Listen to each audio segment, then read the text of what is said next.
Google. All right. And we are live. Welcome to the Iron Lords Podcast, episode number 76. And it's another glorious Sunday, and we are back at the round table on the Lord's Day. I'm extremely excited about our special guest, so we're going to get right into it. I want to introduce a Lord who, in my opinion, has one of the most recognizable and iconic radio voices in the entire realm of gaming podcasts. Not only is this Lord a host of one of the best Xbox-centric platforms in the game, his knowledge and passion for gaming truly resonates, while still providing great entertainment with extremely high production values. Introducing the host of the Crossfire Podcast and Mooch and Crap in the Mornings, the godfather to many of your favorite YouTubers, and despite any misunderstandings in the past, the Lord currently focused on the common thread that drives us all, our passion for video games. Fellow Destiny fan. Yes. Fellow New York City sports fan. Yes. Making his debut into the realm of the Lords. My man, Lord Mooch. How you doing, sir? Man, that is an intro that is, it blows me away, man. Listen, to be here with you guys right now, I've been looking forward to this. And we've been talking about this offline for a minute. And to make this happen is, and I think your gift that you sent out yesterday, right? We're like, we are going to make these two realms come together. Facts. That's what we're here to do. We're here to talk about our passion, what drives us, the games we love, what brought us to this in the first place. And we're going to bring both audiences together for the first time today on the Lord's Day. So it is an honor and a privilege to be here with every one of you guys. Thank you, Lord. I appreciate Much appreciated, man. Well said. Super hype, like Lord Mooch said. Yes, sir. Long overdue. Treaty signed, official. Yes. We're going to do this thing. We're going to have some fun. We're going to talk games, man, because that's what it's about. Yeah. You already know. And of course, we have the fourth horsemen of gaming and those usual suspects at the round table. My co-host with the co-most, my brother from another mother, the difficult game conqueror, and the how of the young wolf. My man, Lord Addict, how you doing, sir? Doing pretty good. How you guys doing? Pretty good, man. What you been playing, man? Did you hear that? Did you hear that? It's like clockwork. I know exactly what he's gonna do before he Every time you Captain love that energy. Red Bull. What you been playing, bro? pretty much Destiny. That's about all. About it. Actually, I've been playing Wolfenstein. I played South Park. I beat it this week. Oh, nice. Man, I see you Addict talking is about it. a beast, man. Like every time I see Addict, he's playing something different. That's the difficult game conqueror. Man beats everything. On the real, South Park is not an easy game. Like it's Not easy.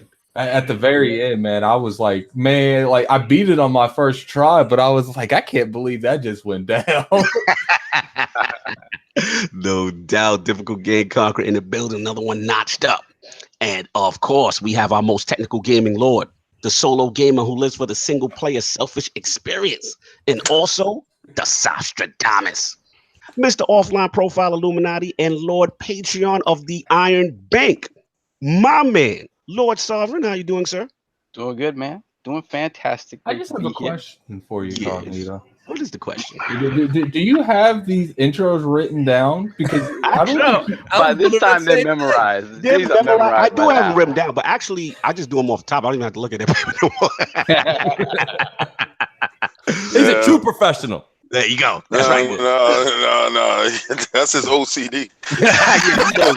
King knows. I'm very He's particular. not playing. What's funny is you guys will see behind the background what goes on in making those thumbnails, man. It's like 2 or 3 being made for everyone.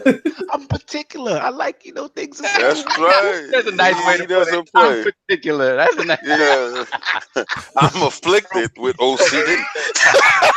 There you go. That's a better If I don't term see for the it. Lords in 5 minutes before the show, I'm particular. Yeah, let me tell you I something. got a call. I'm always I'm so in 5 happy minutes that you before. are. I got a call. Like, wait a minute, where you at? Nah, I know he put the text in the chat. Yo, it's everybody. He's really talking to me. Yeah, right. Lord Son, what you been playing this week, man? I know you've been chastising me to throw that in this segment, so I've been following you. Oh, that's perfect. Yeah. So yeah, I've been playing Destiny. I got my blues. Wait, were you online? I was online. King can vouch for me. I didn't want to confirm. I wanted to get over. Listen. Let me explain. When I get to my fraud report, y'all gonna hear it all. All right, because we got a lot of guys out here lording and frauding. So when I get to my fraud report, let me elaborate on my Destiny play. All right, so I got my blues, right, and my Solstice of Heroes, right. I gotta say, did you hear the fraud in him? He said Solstice of Heroes. He said Solstice. I'm just letting y'all hear. Don't let it slide out, man. Don't let it. Solstice of Heroes. I want y'all to rewind the videotape. Oh, you're gonna hate me right now, though. You're gonna hate me right now. All right, what's going right now? I love y'all, but y'all are stupid. Like, you all stupid. I'm gonna tell you right now. You continue to allow yourselves to be bamboozled by this game. And I can't go there with you guys. I think I'm do it. I'm not ready for Forsaken. Listen, man, I did my greens, and thank you to King, thank you to Hot Monkey, thank you to everybody who helped me. So when I get there, I get my blues, and I look at what I have to do, and I'm like, you see, this is why. This is why I grind. I actually think the blue ones are easier to do than the green ones. But it's not the point. The point they're making you do the same stuff over and over again. Why do I need to be Gaul? What are you talking about? Why do I need to be Gaul like 4 or 5 times? He's talking about the Redux missions. I do agree with him on that. Yeah, that's whack. The Redux is a little much. I gotta give some. Yeah, it is. Oh, come on, man. I'm like, really? So question, once I finish the blues, right? Yes. Do I have to do the same thing over again for purples? Or purples is the end? You don't have to do the purples is something different. Yeah, they're different. The purples is for the big boys in Destiny. Yeah. Purple is real, like you, and purple requires you to play with friends. So now, question about this. Now, is there a thing for Forsaken where, like, if you haven't caught up, you just yes, they usually do it. Yeah. Didn't they do it for Taken King? See, they did that for Taken King, right? They gave the token or something like that. Right, they gave you the token to up your level. I'm with you, Sav. I'm with you because here's the thing. I said the same thing. I'm stuck on the blues right now, right? And that's not because I'm stuck. I can't do it. I'm stuck because of time, and I'm running out of time. But what is it? 28th is done, right? 28th, right? 28th done. But listen, Cognito and Addict they set me straight in the pre-show. Okay, they told me that once we get, they said once you get the purple, we have the rest of the time before Forsaken to finish that up to get to 400. Yes. So we're good. You're good. Once you I'm get stuck at the blues. Yeah, you're fine, Sav. You ain't got to worry. Sav, I know what we're doing tonight. No, and then you guys make me feel bad for not being in there. I'm like, are you kidding me? I have to do this stuff again. Like, oh my God. I'm not used to being able to talk about Destiny this openly. We usually got to meet like at some kind of corner and talk about it. They killing you. Oh my God. You mean to tell me, Mooch, you have like that section where they leave you a note? Here's where our hangout is today. That's what it is. I swear to God. There's nobody. Listen, Crossfire does not. There's just not a Destiny crew there. Xbox, he don't. Xbox, yes. Okay. Xbox is You see him. You guys. I know a couple of you guys are in our Destiny thread. He keeps adding. It's like half the communities in that thread right now. But like, he's got everything. He's out of control. I had to jump out of that Discord. He's got the master work for a pistol. Yeah. Who does that? Xbox. I do. He's got it all, man. So it is. I just can't compete with him. But to be honest with you, this is Destiny 2. For a lot of people, they don't get it. And I'm not talking anybody into the game, right? But I think you lords will understand what I'm saying here. But realistically, what that game is the community game. It's the community. That's what it is. Yeah, because we all step away and then we all come back. Yes, and that's the thing for you to do that. You could step away and stuff. We get called frauds weekly if we don't play Destiny. A month ago, Destiny was dead. Nobody's playing Destiny. And no, that was not a month ago. We're gonna stop frauding, Lord. I got you. That's a month ago. I remember shows where we said Destiny's probably dead. Absolutely. Yeah. And we got you back. Right, let's finish this up, man. And of course, we have the Incredible Hulk of this, aka the Excess Gamer. Ooh. The Lord of Combat Sports, who is a man of his convictions, demands nothing less than that premium experience, and is the leader of the Fraud Alert movement. Oh, there we go. Ooh. Beloved Lord King, how you doing, sir? Oh, we are doing fantastic. We got a lot of dudes out here lording and frauding. And let's get to this fraud report. Oh man, so let's check this out. You know, I want to give a hard shout out to all the lords lording and frauding, jumping in my parties. Like, yo, King, what's going on with this Destiny, the solstice? What day is it? Over? What you doing? I'm like, okay, and you know, you see them get on, and I can't lie. A lot of these guys only play at a certain time, and a lot of these guys, like, I can't really get on Lord Addict too much because he's streaming throughout the week. He's the leader and part of the stream team, you know, and so he has to do a lot of content on different games. So if he does jump in a party on the Saturday and he is rocking a green or blue, I look at him with the snide eye, but I'll send Monkey, yo, handle him, you know, take him through. Monkey knows the rigmarole of the stuff to get it done. Yeah, I used that. I said I was rigmarole. You got it. Then you got, you know, Lord Sovereign. He jumped Lord Fraud. But the reason why I can call him Lord Fraud because I understand how he games. But also remember this: he truly games multi-platform, so he will be on PlayStation. Completing games. One Spider-Man is and Tomb Raider in my hand. That's when we lose him. Y'all gonna lose me. I already know. We don't care. Listen, we don't care. We don't care. We understand you're a fraud. It's cool. Then we have Lord Brap. Brap, I got you. You listen, Brap, I catch you frauding all the time. You jump in, boy, but you put in your hours and yo, I'm gonna knock this out, King. Yo, King, we gonna get this done, King. And I'm like, all my stuff is purple. All characters is masterworks. Everything is done. We have a lot of people in the clan. Listen, this is some true facts, all right? We have a lot of people in the clan that are getting messages and getting invites, and they're not joining and not trying to figure out what's going on with other clan members to see what it needs to be done, all right? And this fraud report isn't just for Destiny. Y'all guys, I got some other stuff for you in a second. But if somebody sends you an invite, I would just want you to look and see if he's in your clan. And if he's in your clan, even if you can't do something, just check in there, see what's up, yo, what y'all need, what's up, what's going on. Because I want to interrupt you for a quick second, only because Lord Dizzy, I want to shout him out, and the those guys that came over, man, really much appreciated. The whole crew, Reaper, Frodo's already been down, Zero's already been down. You know what I'm saying? But to see them get together, he told me like, yo, Cog, like Rose, you know, his wifey, you know, people were coming and messaging her, hey, you need help with this and stuff like that. So he's like, I want to salute. So I want to shout out the ones that are doing it. You know what I'm saying? That's definitely, you know, because I'm telling them actively, we go through the list, we checking your clothes through the list. We looking at the raid report throughout the list.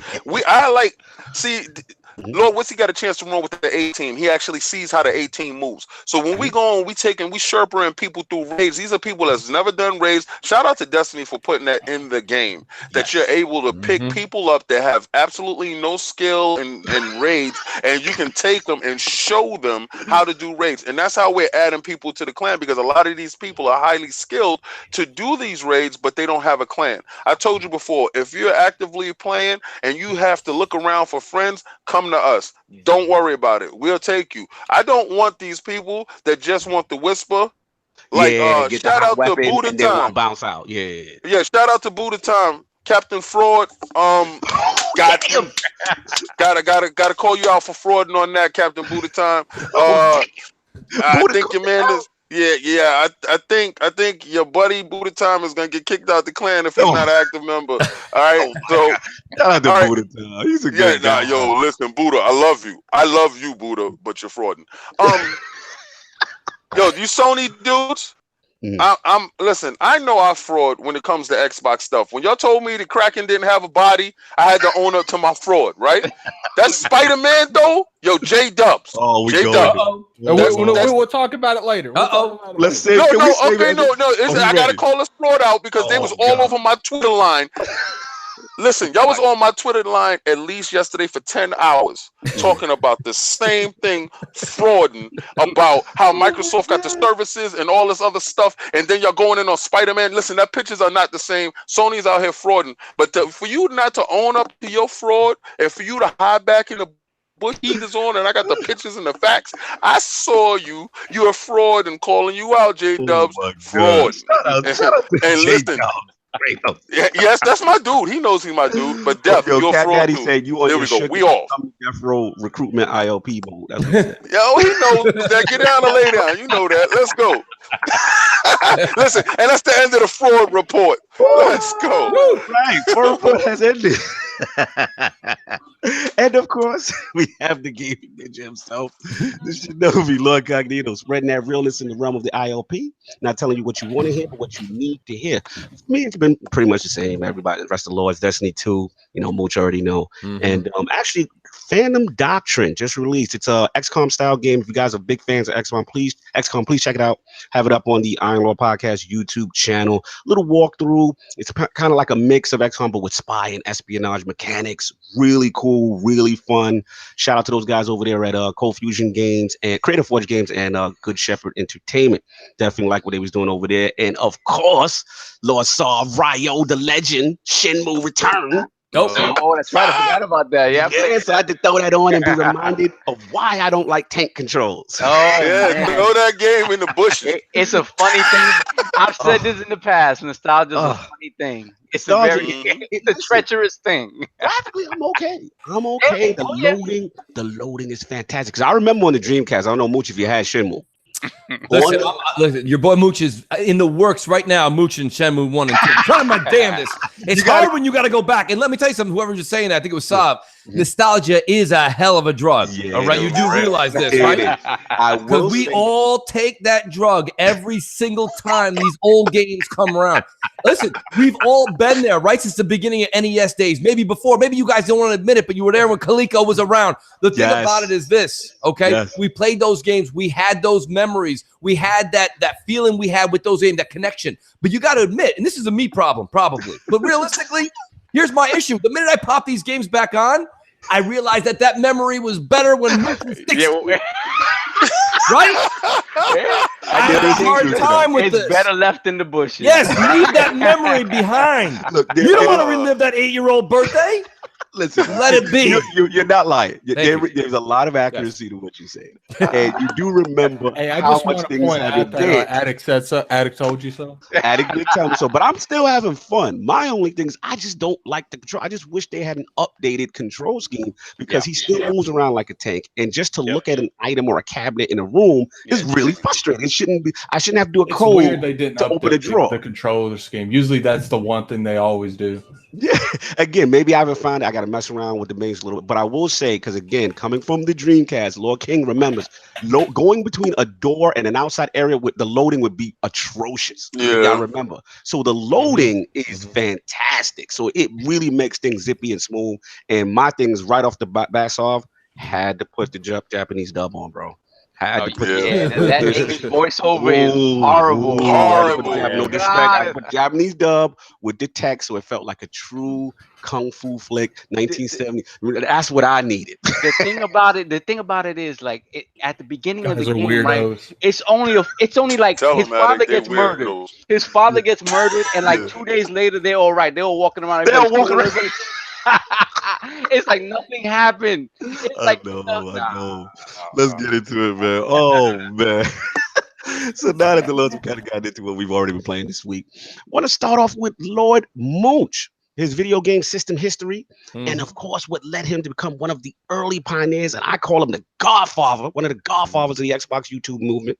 So Lord Mooch, let's start from the very beginning with some OG gaming talk. Yes. What were some of the first video game systems you had, and what got you into gaming? So realistic. So you show your age here, but I'll pretend that I bought them after the fact. But right, it was the whole like Coleco thing. You're that's dating ourselves, all right? That's my heart, right there. That's my first system. Getting into that Zaxxon, playing. We thought what we thought was the arcade in our living room back in the day, and you didn't realize that the arcade was on the way with that NES. Right? So listen, a lot of people don't really realize this about me. They think just because I'm an Xbox guy that I don't listen. I grew up on JRPGs. I grew up with the way that the NES. I know, I think I'm in good company here. But a lot of people that are Xbox fans are all Sega, right? They're all Sega. Yep. I was NES all day, and I went to war. You were that Nintendo? Yes, yes. I did my due diligence. Oh, right. Here it is. There it is. I knew someone was going to start coming at me with that propaganda. Right? Fanboy Wars. But listen, that's what it is. Blastmaster processing. Let's go. You know? And listen, I've said this all along, and I want to get back to your question too, Cognito. So I'm not gonna venture off that beat. But console wars is healthy if it's done properly. Okay, Yes. It's been going on since before any of us even picked up a controller. Console wars low key help push competition. That's correct. Absolutely. Thank you. That's what I'm saying, Attic. That's the whole thing I've been trying to push through. It's like, listen, if we do it in the right manner, right, and we've all kind of gone through these motions over the past 4 or 5 years, it is good for the business. And you know that Phil and Yoshida are sitting there with big grins when we go back and forth. They're like, look at these fools buying both of them. Yep. Look at them buying everything.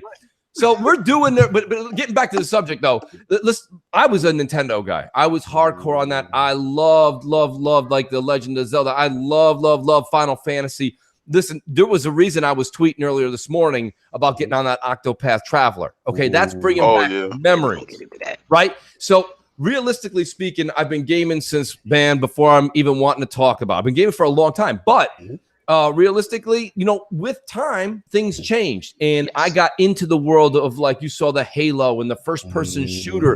And I think that's why I have a hard time sometimes going back. And living in those Shenmue days, or going far enough back to say, like, I can't wait to get back into Final Fantasy VII. I want to see it.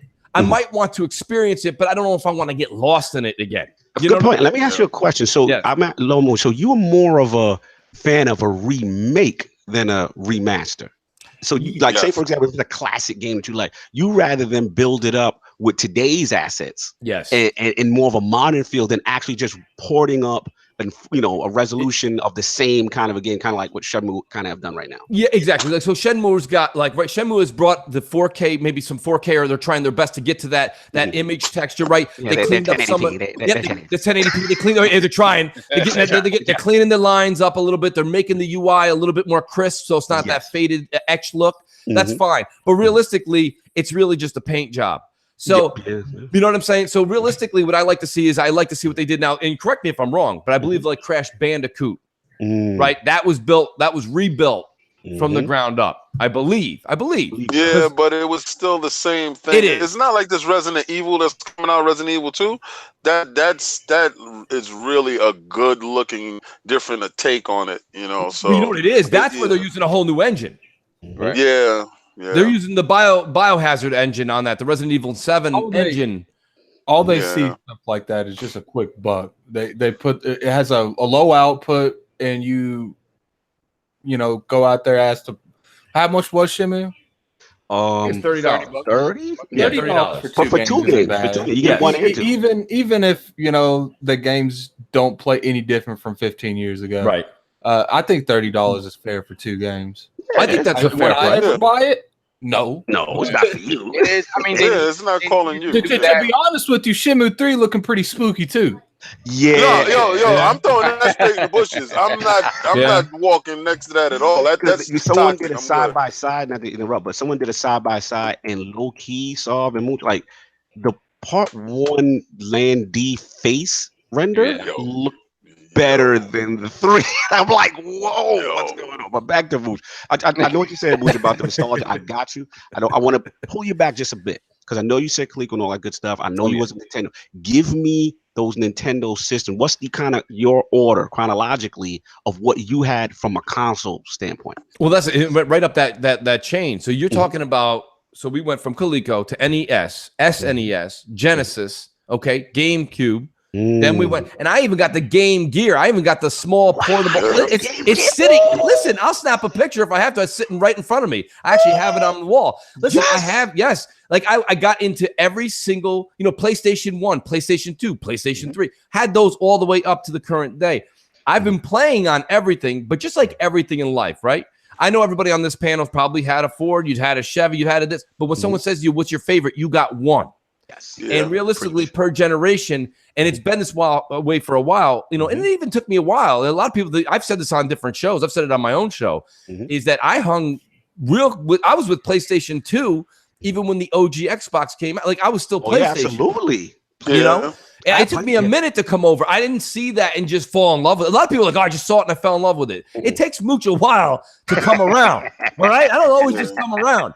So I finally got into the Xbox vibe when I saw what they were doing with first-person shooters and changing that. But getting back to the past, because there's a couple people in the chat that are like, Mooch, tell us a little bit about.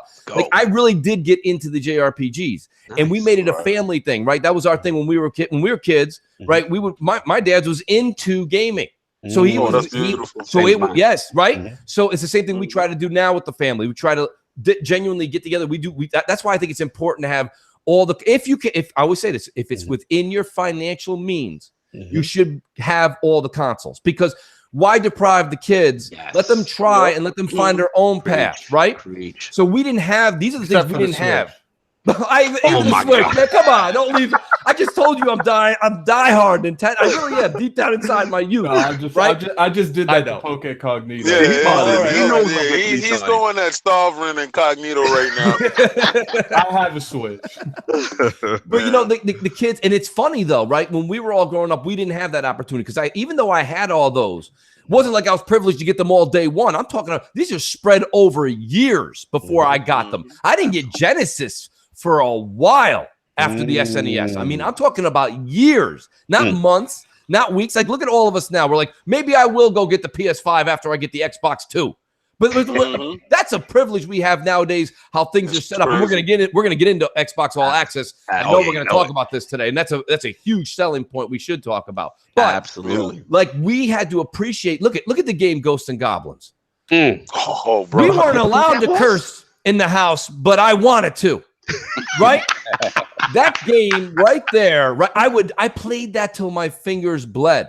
Okay, Super Ghosts and Goblins. Did you have the Super Graphics one? Because I had Turbo Graphics, I had Turbo Duo, and Super Graphics. And Super Graphics was arcade. I did not have that. Yeah, it was kind of hard to get Super Graphics.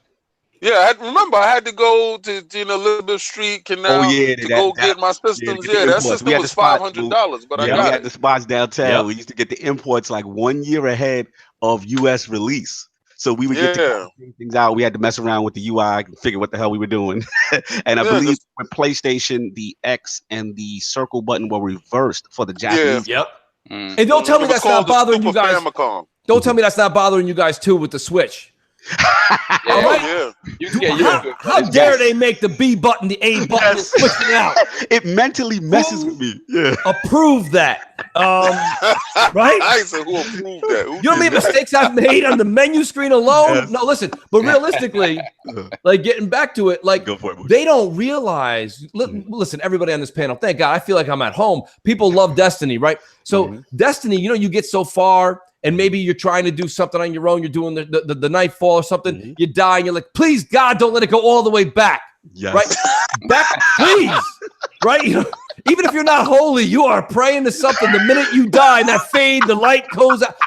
So I'm like, all right, listen, thank God they only brought me halfway back. Whatever. My point is, when we were kids, everybody on this panel knows this. When we were kids, they don't know. These people today, they don't know what difficulty is. Yes. You had 3 lives. Yes. 3. You had to beat that game in one sitting. It wasn't one sitting. It was Tony, that was real difficult game conquering addict. Remember when your friends would ring the doorbell like, we're playing basketball? I was like, not today. I got 1 life left and 2 hours to go.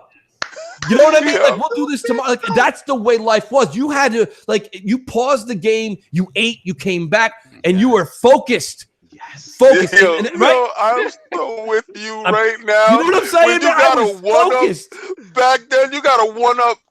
That's when you was like, yes, oh my God, I can die at least. I used to jump after that mushroom. Remember that mushroom used to pop up for the 1-up? I jumped on that like a football on the 1-yard line.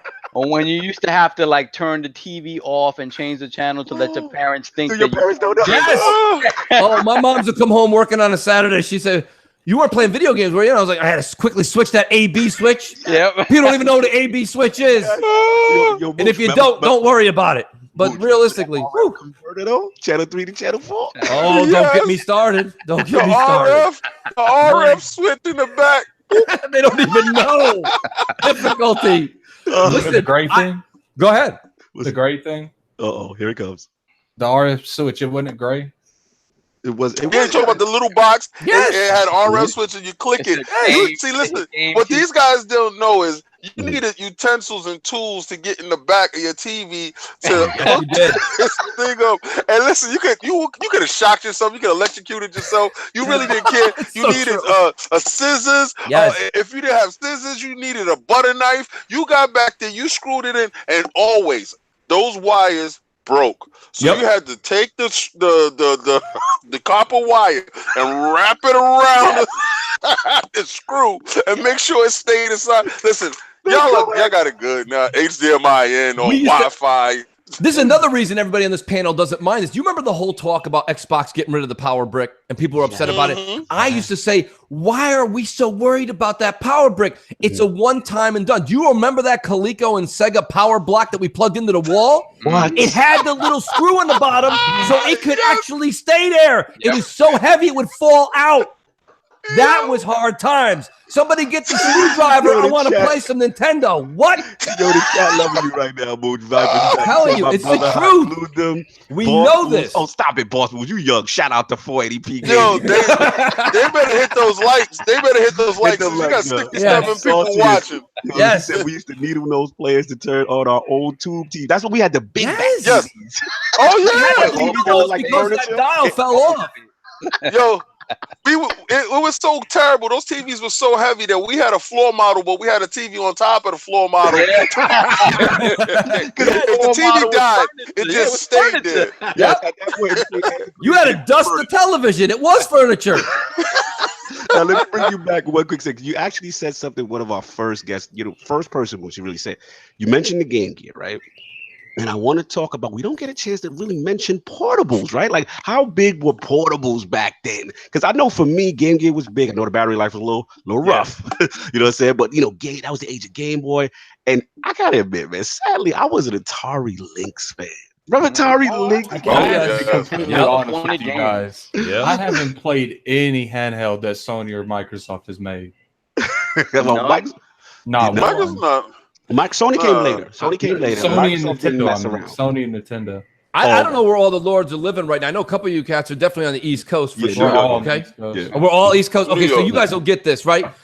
Listen, I got the Switch, and even with the portability things, like we were talking about Game Gear, or you talking about Game Boy. Realistically, if you weren't going on a family trip, which is rare, that portability went from sitting on the floor in front of that furniture console we used to have to sitting on the couch. That's all it meant was now I could sit on the couch and play the game. Because before I had to sit Indian style in front of the television set. That is true. That was traveling. Okay? I traveled to the couch. So that is true. We take that for granted too now that these controllers reach our couch. That wasn't the way it was back in the day. Oh, bro. Okay? Cataracts is real. So, right? So when you see all these gaming media sites that are on the West Coast, and they're like, I took my Switch up to the roof. I took my Switch over. I'm like, we don't do that over here on the East Coast. I never took my Switch to go get a sandwich. Mooch, you mean to say that the Switch commercial wasn't realistic to you? No. You were at the rooftop party with Switch. That was ridiculous. No, we don't do rooftop parties in New York because our rooftops are 75,000 stories high. People got to sign, right? They got to sign a warrant or some kind of thing so they don't sue you when you're on top of a roof in New York. We don't do that here. We don't do that here. The majority of roofs around these kind of areas, they aren't even built to be on. They're not. No, that's only if it's there's an emergency that you're supposed to touch that roof. Other than that, it's against the law in New York. Who's hanging out on a single roof in New York? Well, see, get out of here. I'm from Arizona. I've seen it a lot in Arizona. Like they built their roofs to do shit like that. You're not. They don't have snow and stuff. They don't have to worry. You know what it is, and maybe you make a good point there, because I think what it is that here in New York, and I'm not going to speak for every household. It depends on your water table level. But like we have basements. People talk about man caves. I think out there they don't have basements. Maybe that is like useful square footage. And I know my friends that listen, right?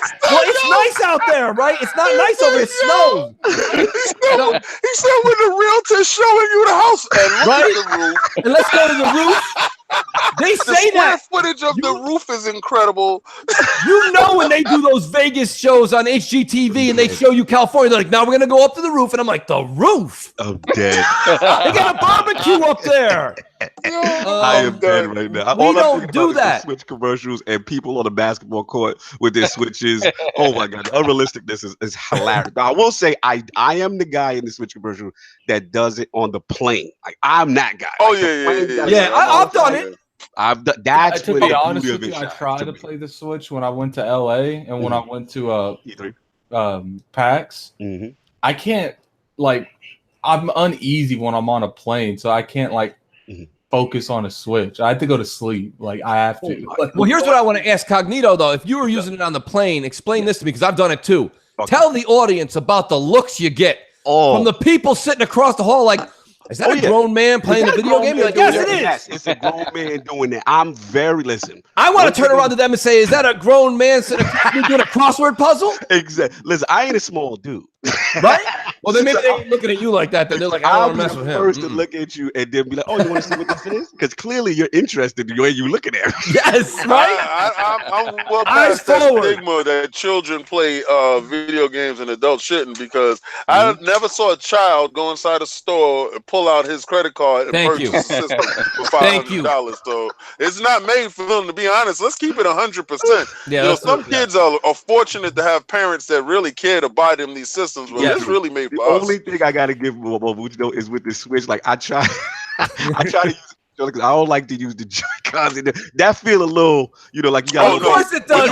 When you pop those Joy-Cons out, that's when your freak come out. You're like, you feel like you're in the club. You got the glow sticks or something like that. I'm good on that part. That's another thing that's misadvertising with those roof parties. People be like, let me get that Joy-Con next. No one's saying that. I want the Pro Controller.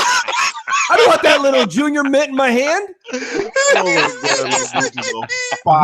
It's ridiculous. Junior mitt. Right? Look at you see those things? They're like little Tic Tacs for the AB button.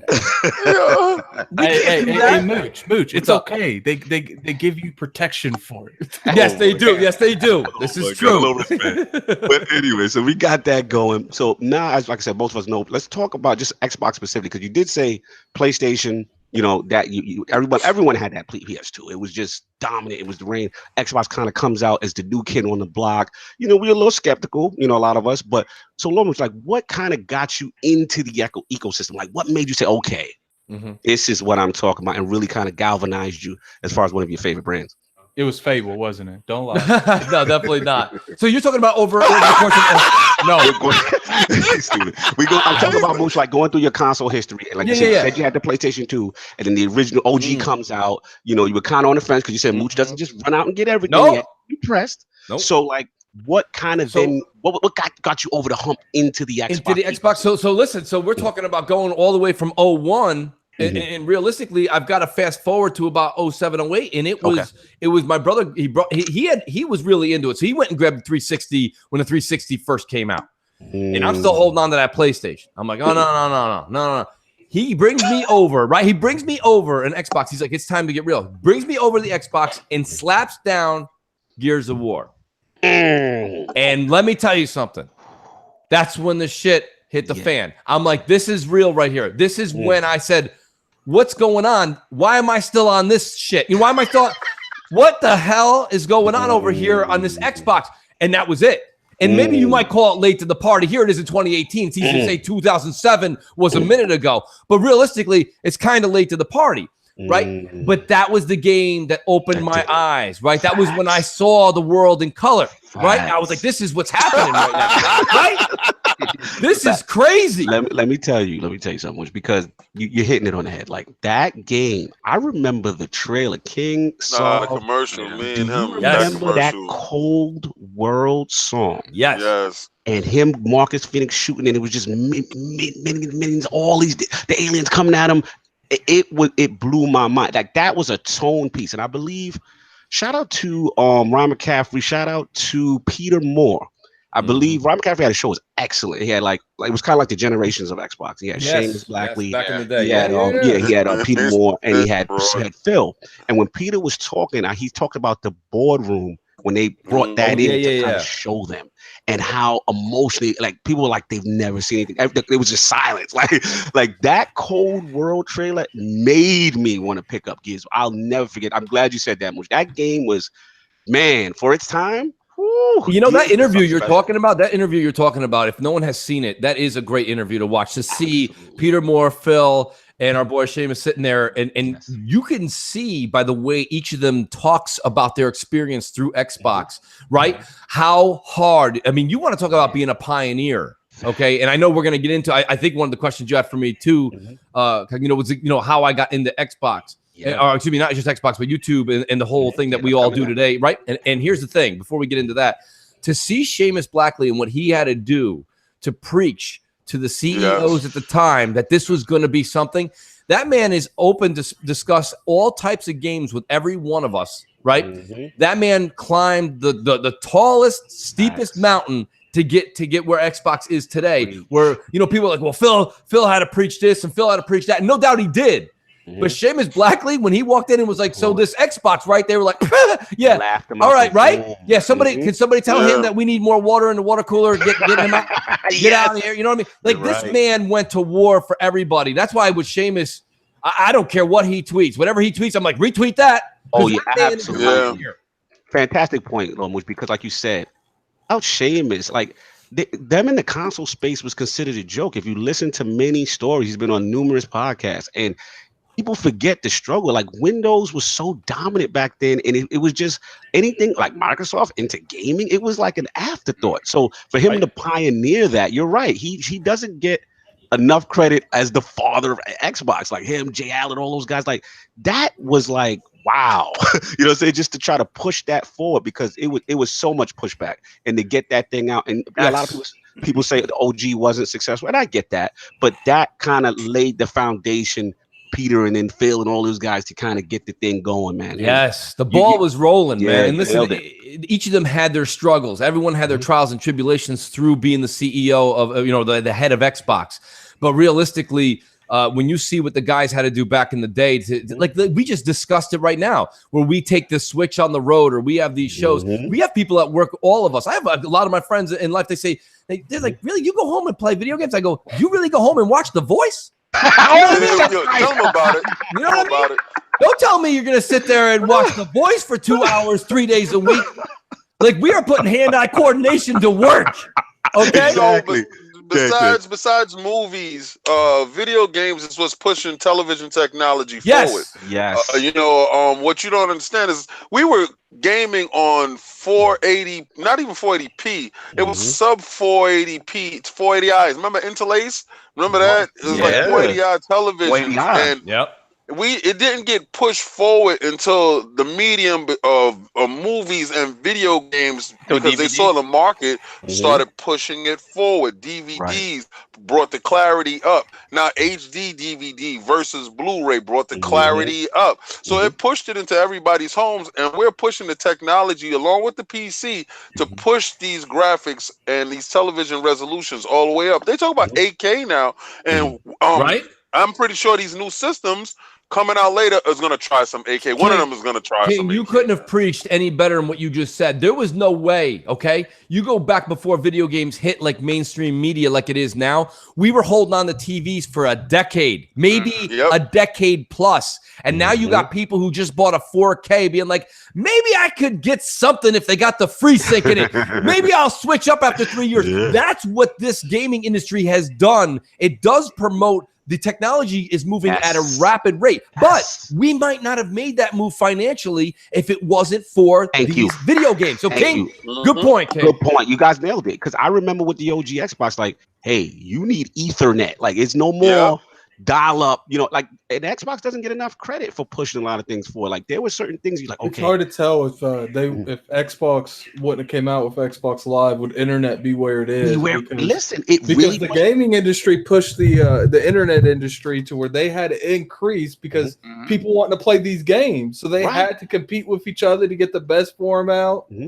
Yep. Yeah, and even with the television market, right? When the 360 came out, like 720p, that was like the standard. I was going to go across. And they had to boost, we had to boost that resolution up. HDMI.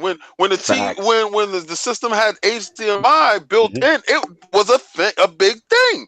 It was a huge thing because the systems force this evolution, this change, the crossover. Yes, absolutely, man. So back to Mooch, man. Like, woo, history, man. So that was what did it. So yeah, I got it. That's what I needed to know. That was what Transform X got you. So let's now transition, because obviously you got a big history, and then the whole getting into YouTube, right? And we've talked offline, like in my opinion, you've got one of these iconic voices. You know what I'm saying? Like, you're built for radio, like you're built to do this. So how did that whole passion now translate into getting into YouTube? How did that start? Yeah, and this is a great story, man. And I enjoy telling it because a lot of people don't know, and that's what's great about coming on the show and being able to talk to your audience as well. Is so we had this passion. Everyone on this panel has this passion built in. That's why we're doing it. But I'm sitting there, back in 2012, 2013, and I'm sitting there and I'm doing all this reading, and I'm excited because we've all waited too damn long between last generation and the generation we're currently in, and I was amped, and I saw the great potential that was coming out of, like I said, we'd like to see technology kind of roll forward. So I saw these things that the Xbox One was doing, and I know the media didn't care for it, but I did. I liked the idea of Kinect. Did I like Kinect games? Not really, but I liked what the Kinect. I said we are moving forward. Okay? And two points, the Kinect being one of them. The other one is the HDMI in, because now when I come home, just like everybody does in their household, puts on their television. Now I can put my television on, and I can know that my friend King is playing. I can know that Cognito is on. I can know Sav is on. I know Addict is hitting me up to play Destiny. And if I can't, I can message you back and say, I'll get with you later.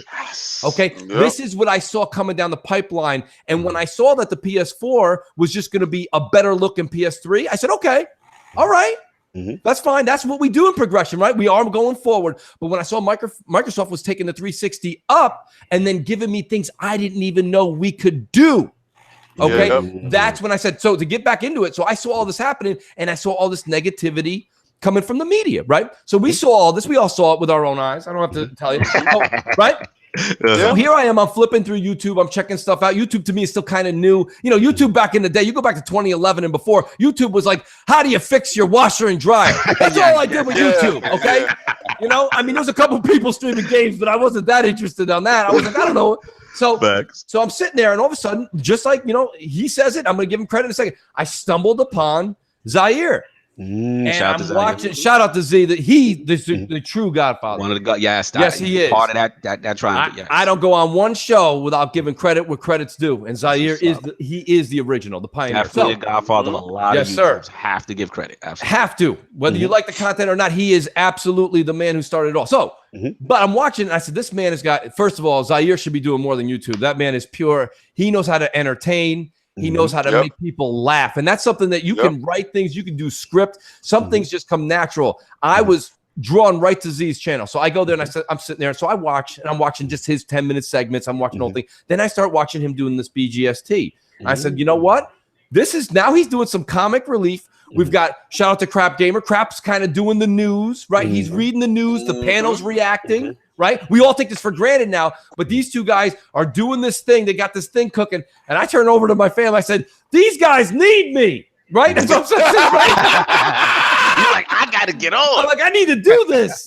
So I said, well, how do you do this without, Z and Crap, they always tell their stories about it. And they make it joke. But I reached out to Z and I said, Z, I'm checking out your show. I think it's great. I said, I'd like to, try out, because I know you said a couple people at the time had left BGST. How do I do that? So Z gets a hold of me. We go back and forth, and he's doing an interview process. He wants to make sure, you're not some crazy little, so he's going back and forth. We're asking each other questions, right?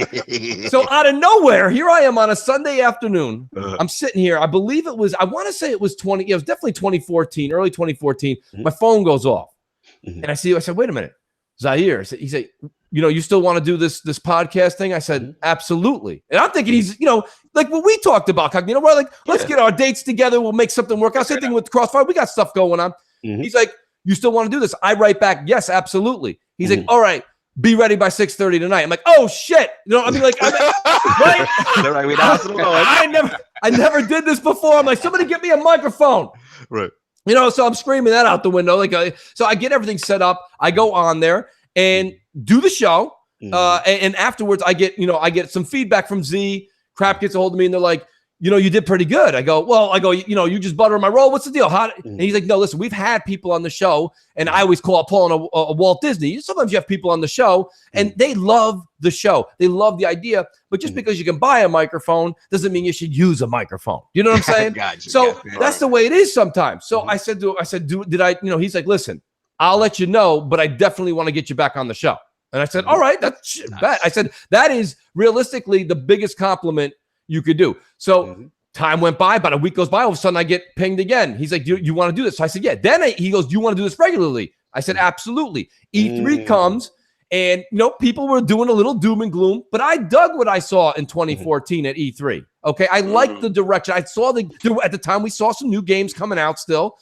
And so Crap gets a hold of me and says, hey, do you want to just do a one-on-one? It seems like you really liked it. We'll do it on a Wednesday night. And it was just it was supposed to be a one-time thing, just a post-show. It's funny how people's careers kind of start like that. It's interesting, yeah. So we're just doing one thing. Anyways, that becomes, so that one show, me and Crap do a 2-hour thing on the review of E3 becomes what we all know as Xbox Nation. And I mean, and everything just kind of built up, and it kind of ramped up into what we know today. Of course, Twitter plays a role. And to be honest with you, it's been great. It has been absolutely wonderful. The community's fantastic. Gotcha. And don't get me wrong. Like I said, you go back in the day, Cognito, when you go back to 2013, 2014, realistically, what was the console wars and the way people were kind of going at each other? It was like I said, it was like when we were talking about this offline, everybody. It was kind of like the old high school days, right? We give each other, you throw a jab come back, right? Sometimes you could dodge the jab. Sometimes you got hit in the face, right? But it was what it was. And then, it kind of evolved. And I want to even bring it to today and to say that what we are doing today is a great thing. Shout out to NLG's in the chat. Absolutely. You know what I mean? We've got Brap in the chat. You got Crap in the chat. Jay Fonz, Salt. The thing is these are all people that we all had our stories of how we got into it, why we wanted to get into it. We got the Lords, we got Mooch, we got everybody's here.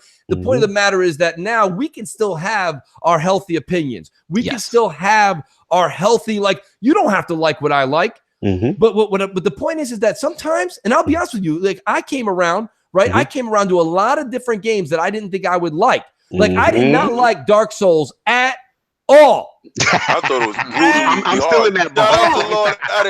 Shout out to Lord Addict. Because I'm gonna tell you right now, I had to watch that man play. My son, there is a different generation watching people play games. I'm not into that, but my son watches him. He watches his stream, and he's like, can I watch him, Daddy? I said, yeah.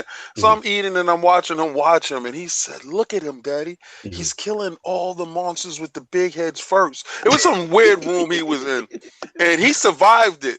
I said, man, I can't have my son idolizing this dude. I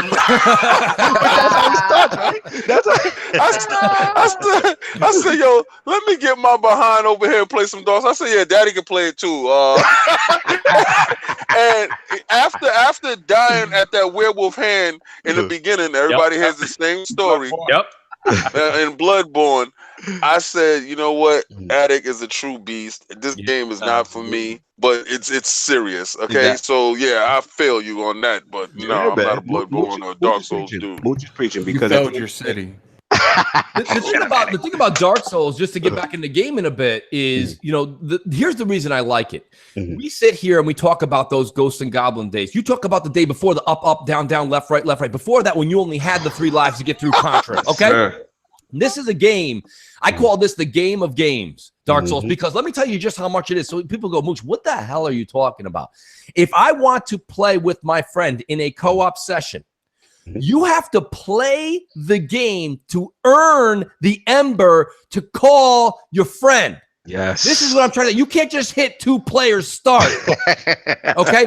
You need to play the game to get the right to earn the fact to bring somebody in and help you through a fight. This is what I'm saying. When I saw that, that's when my eyes opened up again. I said, wait a minute.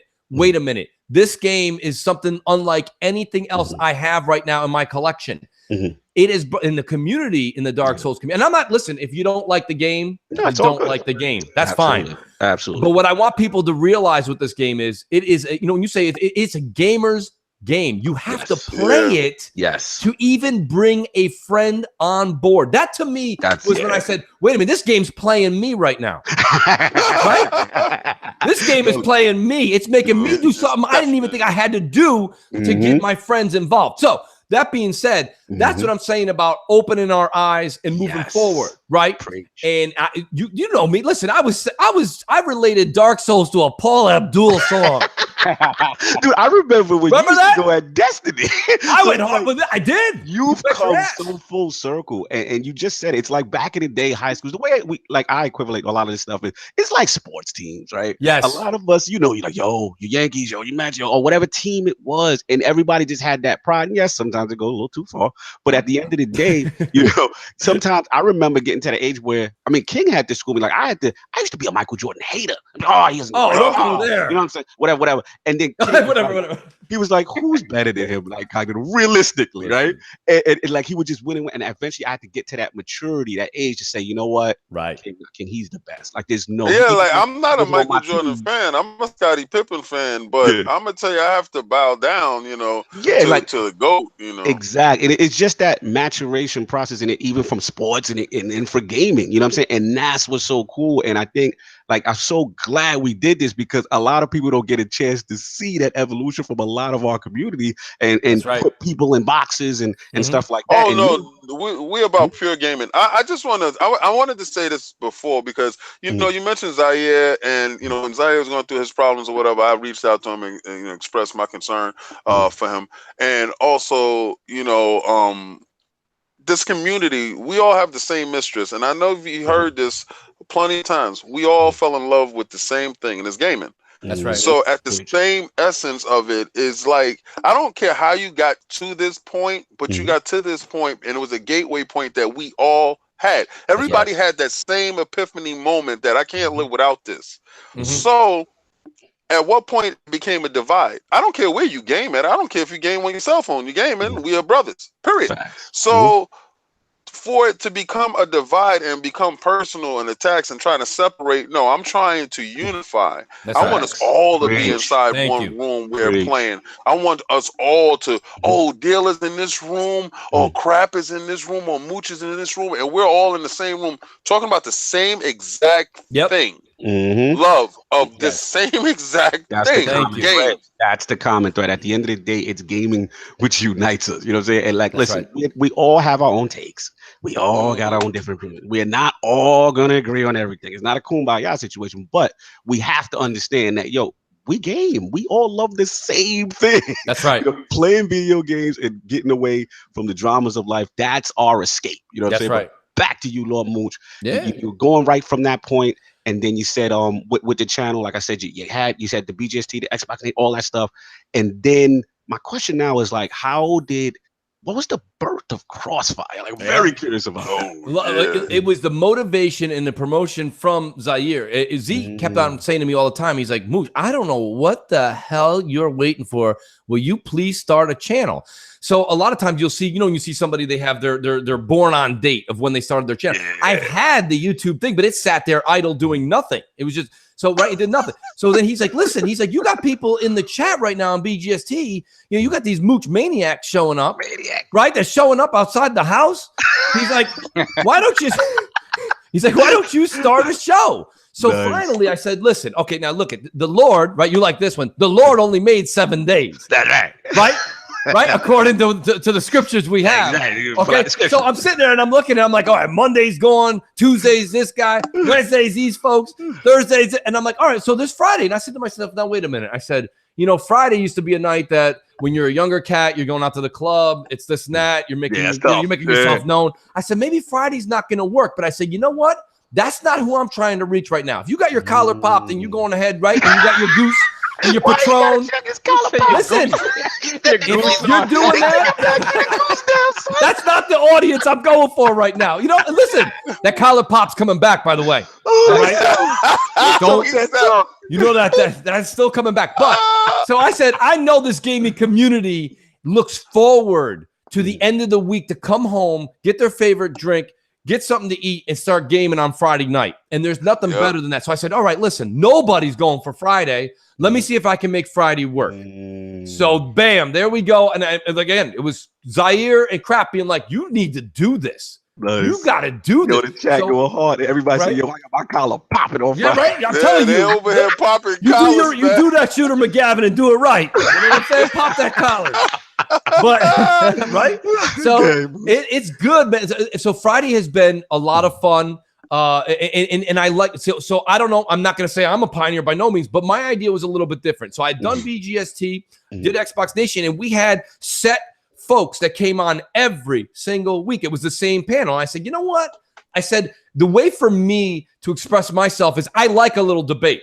You know what I mean? Like when we get into the topics, we haven't even hit the topics yet. When we get into the topics, there's going to be somebody on the panel that says, Mooch, I like where you're coming from, but let me tell you, one of my eldest love, let me tell you why you're wrong, okay? Because the situation is not all of us are going to think the same. So I've always done Crossfire where I have what I call my usual suspects, which is my crew that we all have. And then I try to bring on 2 guests every week, different. And I think that that's important. And now that the community is doing what we're doing right now, here on Iron Lord's podcast, and we're expanding everybody. This is what's good. Sav has been on there, Cognito. You guys know that when we get on, we have fun, and it's good. You don't have to come on and agree with me. As a matter of fact, I prefer you you're like me. Me and you are the same in that regards because I'm the same. I don't like a samey yes guy kind of podcast. Right. I like to debate. I like people to challenge me. I like people to say, you know what? I didn't see it from that perspective. Thank you know what I mean? And that's what creates that healthy debate. And when I got on Crossfire, I'll be honest, like it blew me away. It wasn't what I expected. Right. And that's why this is not going to be everybody going in a circle being like, oh, no, I agree with you. That's right. That's right. No, it's not. Because if you agree with me, there's nothing to tune into. Right. You know what I mean? I can just make a public service announcement and get it over with. You know what I'm saying? Crossfire only been about 15 seconds this week. So, I mean, I want you guys to discuss and, like you say, open up your mind and let's talk about it.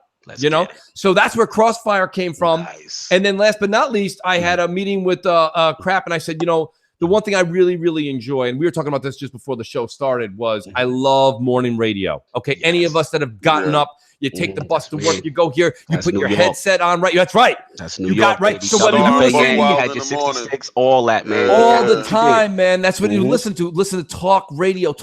So I said to Crap, I said, you know what I want to do? I want to do a morning show. I wanted to do the morning show. And I think we're ultimately going to go back to mornings eventually.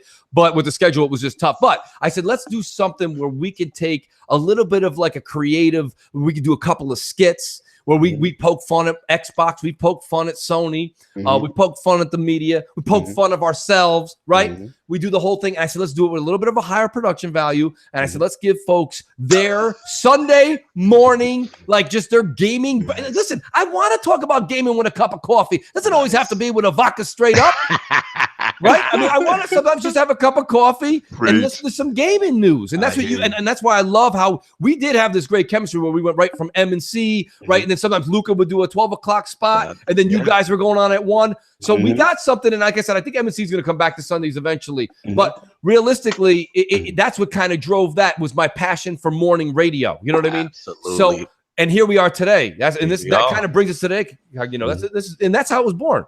Dude, it's an amazing story, fantastic stories, and like I said, I think you guys don't get enough credit for what you do. I've been on the show; it's been fantastic. Also, shout out to your team, man. You've got a nice panel. We've actually had like almost half your panel on ILP at this point.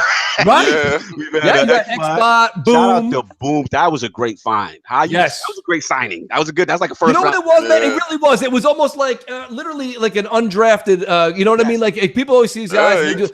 Boom and reached out to me, and he goes, "Listen," he goes, look, he goes, a lot of people probably reach out to you, but I'd really like a chance at this. And so I said, all right, just same way we did. I said, let me see what the schedule, because I don't want to have someone new come on the show and be the 9th person, and you're new, you're going to get drowned out.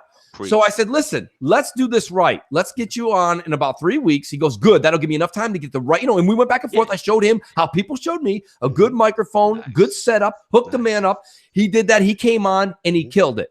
Nice. So I said, you know what? Let's do it the same way Zaire. He said, I said, let's do this again in a couple of weeks. See if it's still your flavor. See if it's something you're digging. Comes back on in 2 weeks.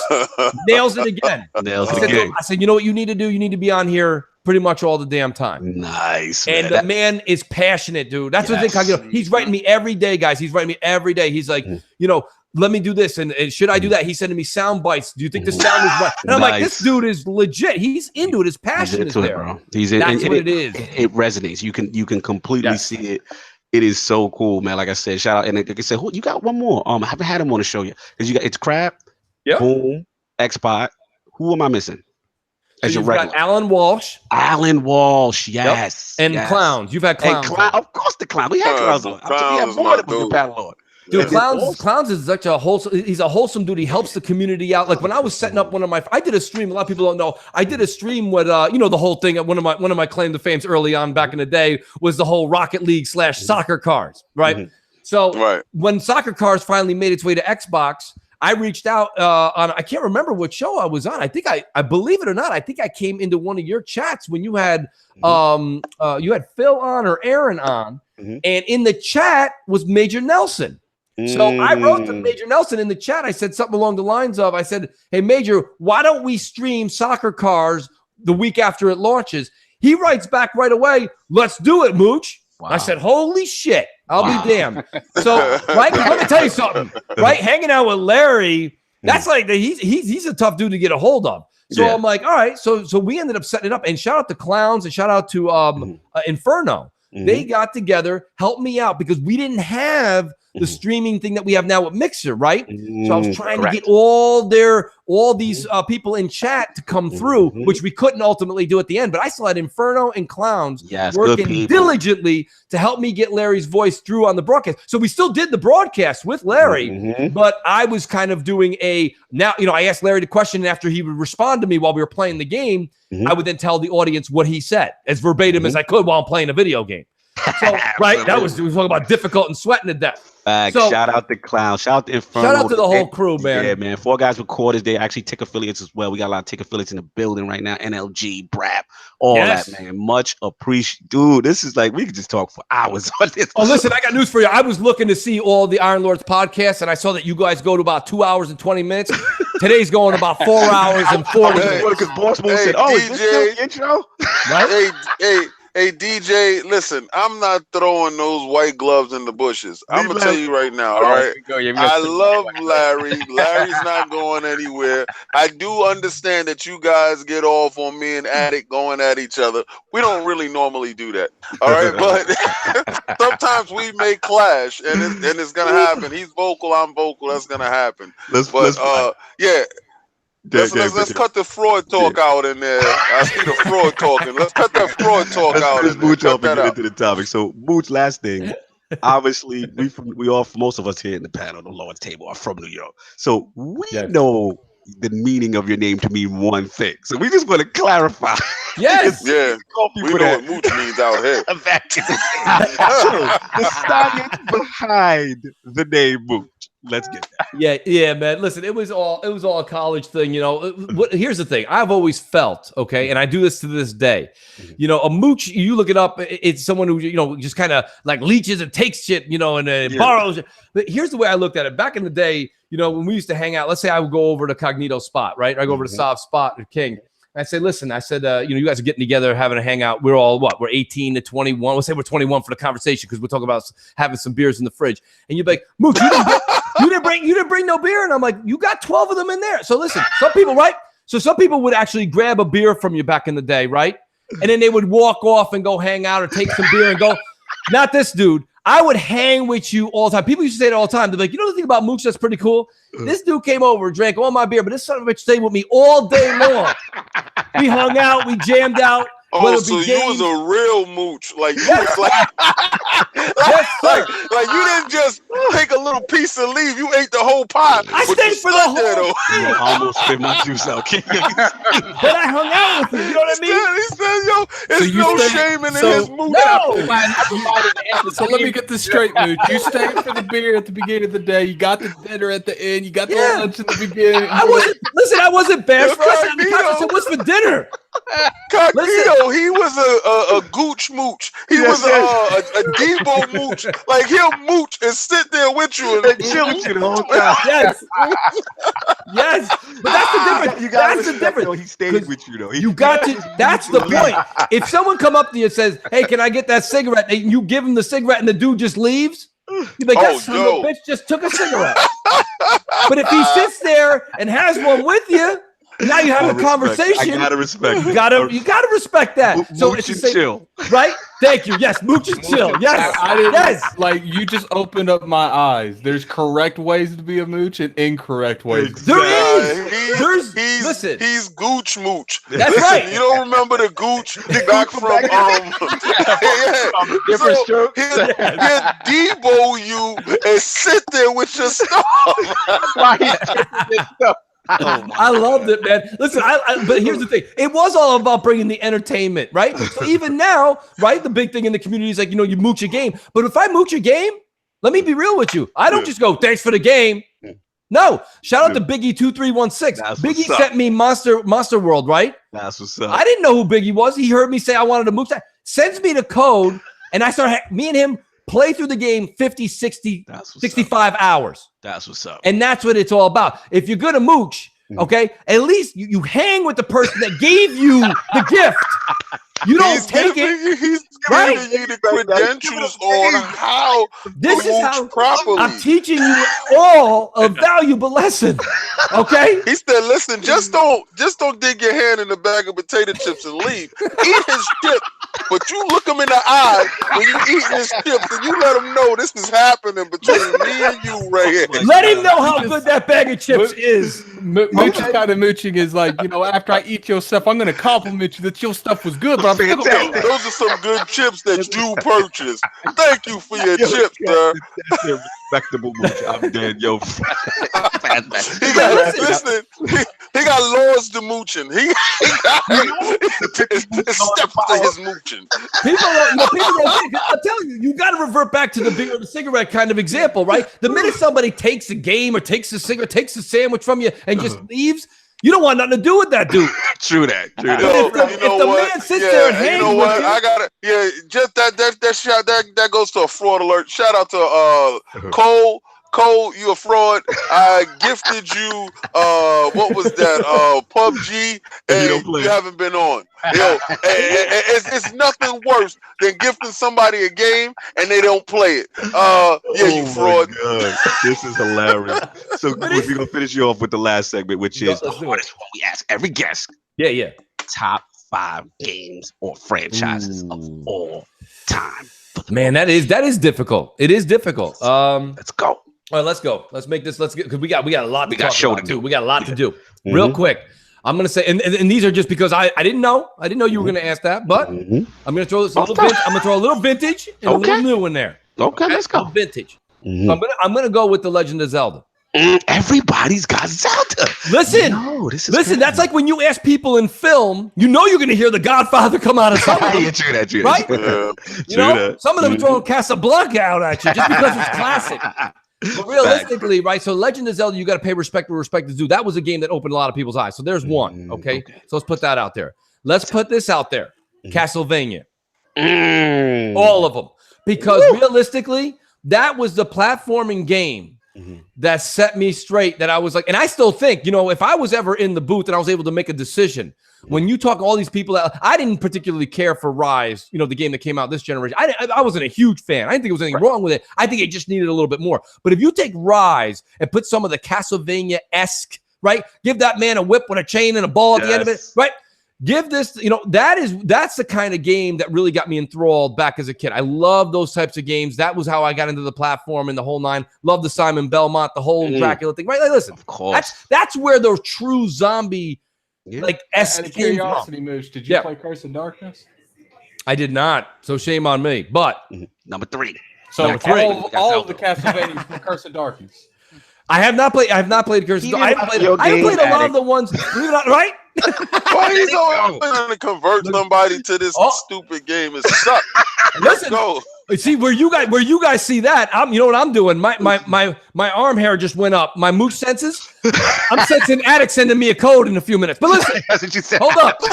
Right? He said he's If you really want him to experience greatness, right? If you really want me to know, allow him, send me those 25 digits. To do his name set. Yes. Let's get this movie. Okay, we got to get this thing going. all right, we got to get this right. And then realistically, I would say the Gears franchise. Of course. Okay. And then I've got to give credit where credit's due while I'm saying it. And I'm leaving some great titles out, so please don't judge me. Dark Souls, because that's changed the way that I look at the way games are played. And I will say this much. From the beginning, okay, from the very beginning, all the way up through the GameCube, okay, back on the PlayStation, and where we are today, I'm going to give credit where credit's due. Resident Evil still holds a very, very warm spot in my heart. And I'm talking way back, okay, you going can now back to the beginning. to your own podcast because Boom is accepting now. He's Boom. Listen, and that's what's so great too. You want to talk about that link? That's something that me and him just linked up immediately. Right now. Because listen, everybody else is down on it. Days Gone. Listen, that game could suck. I can't wait for it. I'm excited as hell. You put zombies in a game, I'm gonna be there. All right. There we go. At least there's my 5. I'm gonna do that. But off top, man, that was impressive. I'm just spitting that out. No doubt, man. Let's get into it because we got a lot a lot of topics. Let's get into it. So last week's poll results are in. The people have spoken. With the plethora of consumer-friendly services that Xbox Live provides, do you think Xbox Live should adopt a tier-level pricing model? The winner at 58% in a fairly convincing 3-way ILP poll is the yes. We want Game Pass incorporated into the Xbox Live subscription group. Coming in at second place at 23% was the no, not unless online multiplayer is free at the base level group. And at third place with a close 9% of the vote was I don't care until I see these more exclusive games group. Thanks to all the lords who participated in the poll. Lord Mooch, what do you think about combining or incorporating that subscription? That's what the fans seem to want. Yeah, I'm also in that camp. I think that it should. But I liked how you put the question earlier, and I didn't see the poll, so pardon me. But realistically, I think that there should be tiers because there's certain people that. Let's get to the tiers before we talk about the combining of the two. Yeah. The tiers is good for the different. Listen, since I like to joke around with this. We are in the generation of options, folks. Okay, that's what we're doing here. If you want to drive with the windows down and the air conditioning on, that's what we're doing. We would have got slapped silly in the 80s. But right now, okay? But right now, people are doing that. And that's fine. So if you want to let people make a decision on their tiers and say, I just want to play online with my friends, but I don't need these games with gold. Okay, take me out of there. Let me just play. And maybe that's either going to be one, it'll never be on the house, but it'll be like a $20 deal. Right. And then it'll be, or maybe a $25 deal and then $50 for the whole thing. I think that you should give those options since Microsoft's giving people those, because a lot of people, and me included, I know a lot of people just go on every first of the month and they go pick up this right. They go download them and then they hit cancel and let them go into their library. Listen, man, I'm at a point right now where the backlog is real. Expert Mooch, because you see how he mentioned that finesse? Like he knew the finesse. He's the king of the finesse. Like he's telling you, yo, I'm gonna slide in on the 1st and the 15th. You already know. But you ain't playing all those games. A lot of people do. Nobody wants to play Super Meat Boy when you got this kind of lineup coming up, but they gave it away, so you take it. Right? You want an extra scoop of potato salad. Of course I want an extra scoop of potato salad. Like that Meat Boy. It's nice to see your backlog just grow and grow. I just like looking at that whole big stack of games that I'm probably never going to play. Says Super Meat Boy. Right? These are the games they're giving us sometimes. They're giving us these ridiculous, like you take it because it's there. But realistically, there's a lot of people that if you said instead of $60 a year, what if I charged you $30 and you don't have to deal with playing with Mickey Mouse Adventures next month? You're okay with that, right? You can deal with it. So I do think that's fine. But realistically, and I wanted to say, I'm going to save my idea, my thought of what Microsoft is doing. I did mention it on Crossfire, but I want to wait till we get to Xbox All Access. Absolutely. But it wouldn't hurt them to have another option where they take Game Pass and they take Live, which really do go hand in hand, and combine them for a little bit of a lower price, give the customer a break. I think that's inevitable. It's coming. It's got to. What's up? Whatchamacallit is Next Level Gaming. All right, what's inside here is cucumber, ginger, lemon. All right, and that's that alkalines the water and it purifies your body, cleans out your kidneys, and all that other stuff. So, I do that all the time. No, actually, no. Y'all know if it was Hennessy, it'd be crazy darker, bro. and I would not be curse free. So you understand. If y'all ever play with me on Xbox, you understand I'm curse laden. But over here, my kids watch the show. It would not be any curse. For the little lords, we appreciate you. That's right. With the language, thank you so much. Let's get it. Let's get to these. Let's get to the topic because it is 2:21. Yeah, we rocking. Lord Solve, what is going on in the world with this Xbox Live? What is going on? What's going on is that over the past week during Gamescom, Windows Central speculated, and everybody else pretty much did the same, that Microsoft was on the verge of announcing a new service called Xbox All Access, which was going to allow you to subsidize the purchase of an Xbox One S or X system while combining the Game Pass service as well as Xbox Live into one monthly payment. Much like they did at the end of the 360 era, where they subsidized, I forgot which 360 it was, probably the smallest, cheapest. Yeah, towards the end of the era. Towards the end of the era, in order to give you Xbox Live. Basically, Trojan horse the whole thing, Xbox Live into your house. And I think this, it still hasn't been confirmed by Microsoft, but enough info is out there that it seems like it is a real thing. They just probably weren't ready to announce it at Gamescom. Right. And as far as we know, not to cut you, as far as we know, it's the U.S. market only at this point is what the rumor is suggesting, correct? At this point, the rumor is suggesting it's only U.S. market to start off with. I mean, I guess we are their test market, so they're going to see how it goes here before they move it elsewhere.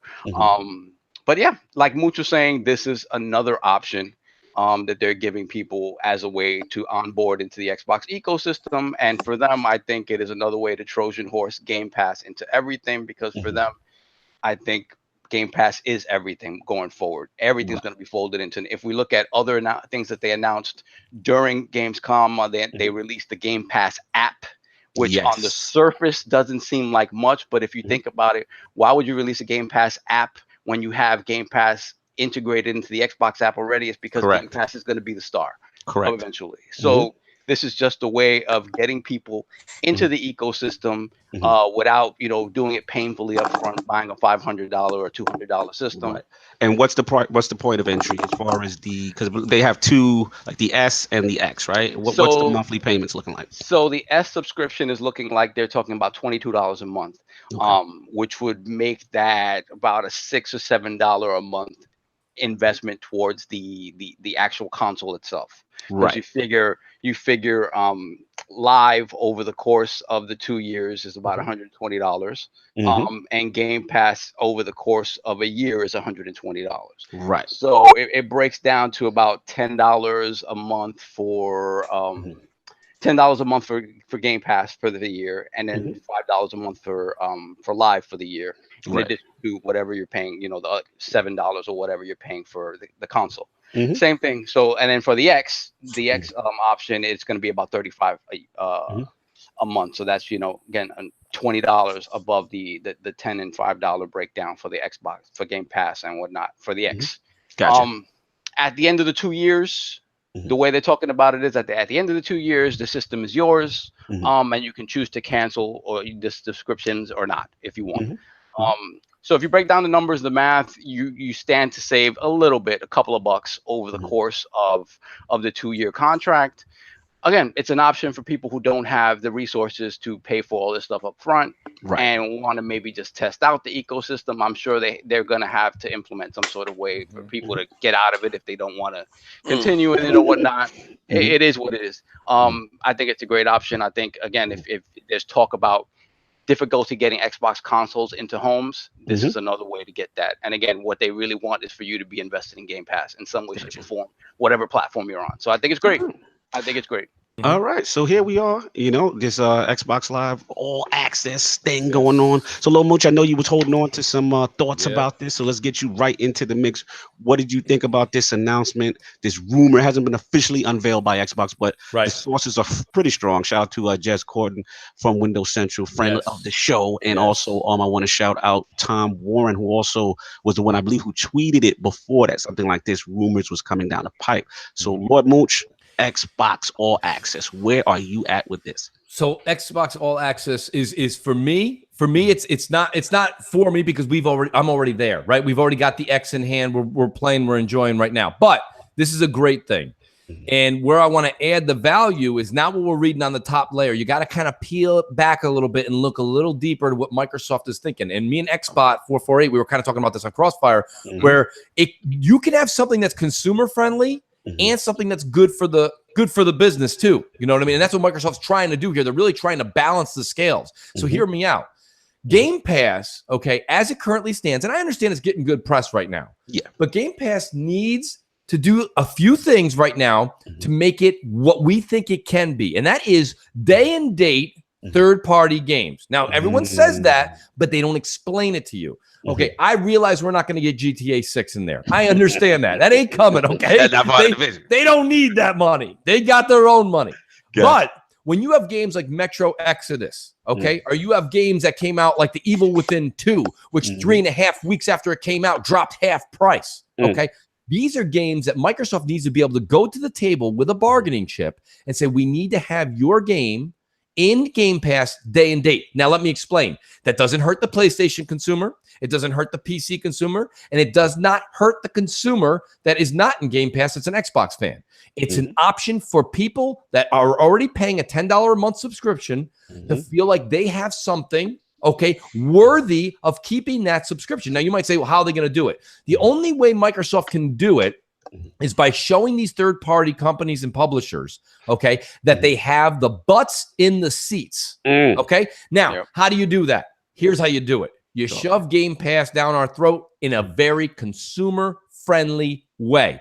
And Xbox All Access, if this does end up being true and come to fruition, with the $22 or $35 a month option, depending on if you want the S or the X, is going to come to your home for $35 plus shipping and handling to your home with Game Pass. Now, the minute you hit accept and you download that, you're now a tally from Microsoft. And that is where you're going to see that Game Pass right now is gaining some ground, but it's not substantial enough. It is not substantial enough to go to the bargaining table and talk to Bethesda and say, when you come out with your new game, it's got to be in Game Pass. They're going to go, the hell I do. But once you take all these people that are now going to go a la carte and do it this way, and don't say it's not going to work. Of course it's going to work. Because anybody on Christmas right now, if this does come true, you're telling me that a parent for $35, okay, can have their kid wake up Christmas morning and have an X under the tree, 100+ games with some great third-party support right now, and Xbox Live to play with their friends the minute they open that box. That is very consumer friendly. It's gonna be like a tidal wave this Christmas. And number two, Microsoft now has millions of more people that they can show these publishers that they have people, they have butts in the seats. That is how you can get an futuristic Evil Within 3, okay, or maybe a Metro Exodus. That game's gonna be gorgeous, but guess what? It's not gonna do great. It's coming out right in between Anthem and all these other great games that are coming out. Like, realistically, Metro would do great in Game Pass. But right now, the Metro folks, if this Lord's panel right now, we were actually the publishers, we'd be like, we're not doing that. No, I want to make the $60 per sale at Target, Walmart, everywhere. But if I know that Microsoft's going to give me a cut every time somebody hits that download button, now you're talking when you show me that 10 million people have Game Pass. Now my ears are open because there's a percentage of people that are going to just download it for no other reason, just to say that I can because I paid for Game Pass. And my friend, is the chip. I'm in the camp of throw it in the bushes. And I'm going to explain why I'm in the camp of throw it in the bushes. All right. No. I'm not anti. I'm going to tell you why. All right, because my timeline went ridiculous yesterday. It went ridiculous. You would have thought that Microsoft took a baby and threw it off the roof. And I've never seen so many Sony fans in terrible fear in my whole life. I mean, I'm talking about terrible fear of the fact that they're at the precipice of doing something phenomenal. The reason why I say at this point it's not going to be as viable Let me explain. Why it's not going to be as viable as some may say. I want it for the next generation going forward. Don't push these systems here. Well, selfishly, I want that for Scarlet. I ain't gonna lie. No, I feel you. Day one on that all access if it's Scarlet. Exactly, but these systems is coming. Now, if you can Trojan horse the Scarlet, the let's say, and not the hard based system, the Trojan horse system, the system that you can pack, right? The cloud streaming system, where you can get all that stuff because you're not going to sell a system at a loss, right? You want to actually make some form of profit. These numbers that people are throwing around, I absolutely see no profit margin being made for Microsoft off the system at all. You want to at least, when you sell, we buy cell phones, and if we purchase the cell phone flat out, we're good. But if we do these little plans, you don't notice that you're actually paying a little bit more on your interest. Right. Yeah, absolutely. The interest is stretching out. Upgrade my Galaxy to the 9, from the 8 to the 9. Exactly. I do that There all you the time. go. You pay more long term. So you're right. Microsoft is not necessarily profiting off of this. It's not a big. That's why I'm throwing it in bushes, because y'all keep playing with these numbers like somebody sat in the boardroom and was like, yeah, that's exactly what we got to do. No, that's not exactly what they're going to do. When I can see them making a profit off of the hardware, because they don't make hardware for free, and they're not trying to give it to you for free. They want to make a little something off it, because we're giving it to you ahead of time, bro. So listen, if I give anybody something ahead of time, I want 10 cents on the dollar. That's how I'm going to make my money. But they want to make some form of profit. So don't look at this. I see $49.99 for the X, something like that. I can see that. I can see that $35 for the S. I can see that. But that $22 that everybody, I'm throwing $22 in the bushes, and I'm throwing $22 in the bushes hardcore. So don't look for that. Yo, get that out of your head. That's $22 is not realistic at all. $22 might be for the Scarlet. Well, wait, hold on. Well, we got an OG in the chat real quick. I got to say, he's making a good point. He wants to talk to King. He said hardware doesn't make a company money. He was like, that has been how things worked in the past. He said they make it up with the software and the services. So their whole thing is, his whole point is towards like engagement and just the fact that more people. I know who did that for you, Phil. Once the engagement numbers. I know he wants Game Pass and Xbox Live in your house.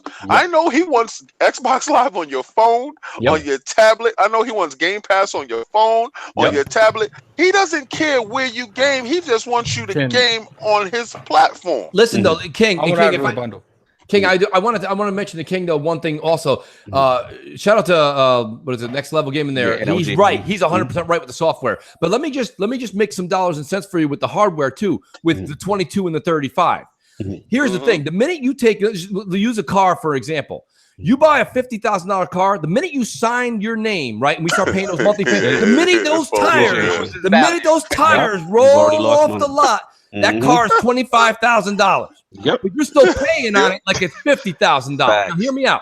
Yeah. Let's get to what we're talking about with the hardware. Every single day that goes by, they're getting these components cheaper and cheaper. These numbers on the let's just use the Xbox One, the 35 or the X. $35. When you map that out, it basically comes to the cost of the X, right? Legit. So hear me out. Legitimately, over the course of 2 years, they are making money on you on the hardware because they are making this thing cheaper as the day goes on, but you're still paying for it like it's a $500 console.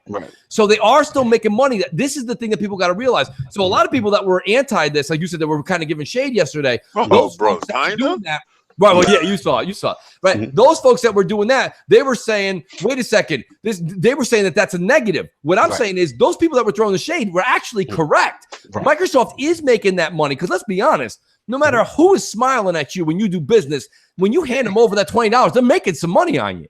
So they're going to make money on this, and that's where it holds water. First of all, what the original LG is saying is 100% right. You know, shout out. He's 100% right. They want you, right? Sting wants you. He's right. You want to make the money off of the software.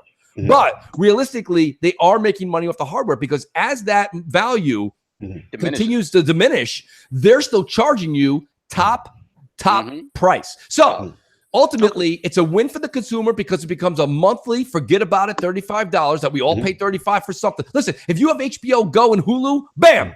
You're already at an Xbox One S, right? Yeah. So boom, you're already there. So what I'm saying to you is like people that I said this years ago with the a la carte nonsense. People are like, cut the cord. I'm like, don't cut mine. Okay?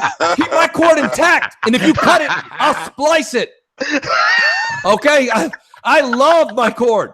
My point is this. So, like, the matter of fact is, I think everybody in this panel and the hardcore, whether they're in favor of it or not, the hardcore gamer is not really going to buy into this. Right. This is really not for us. But it's for the mass public. Right. It's the mass public. That's for them casuals, baby. No, Get them casual I numbers want to get Addict involved because definitely Addict. I'm very curious about this for him. You know, what do you feel about this announcement? I think that, you know, they are looking at the software. I think that they plan on making money from that. Last time I checked, the original Xbox, Mooch, if I remember correctly, they make like $35 every unit. That sounds about right. Yeah. So even if they, you know, because if you do the math, they're losing $20 for 2 years of all this services. They're still making. I don't know about the X. I assume that it would be around the same. I don't think $20, even if you take off what they make off the X, the S, or even the original Xbox, which they're not going to do the original Xbox. But those two, I don't think they're making any money. I don't think they're losing money. They might not be gaining as much money from the console, but I think what they're really looking at is like, okay, we'll give them a $20 discount for 2 years. We'll get a customer that is locked down that he has to have these services into the ecosystem. Let's be real here. That's a big deal. Yeah. Someone buys a console, you might get them for one service. You might. Xbox Live or Game Pass, you might get one of them. Sometimes you'll get two, depending if they enjoyed the trial. But when you get these people locked in for 2 years for all three, they're paying pretty much all three of these services, and you're just taking a $20 difference, and you're making more money in the long run because you're getting these people to consistently stay on these. And after I used to do Dish, people don't like change. After that ends up, they'll pay the extra money for Gold and Game Pass just to keep what they're used to for the last 2 years. That's right.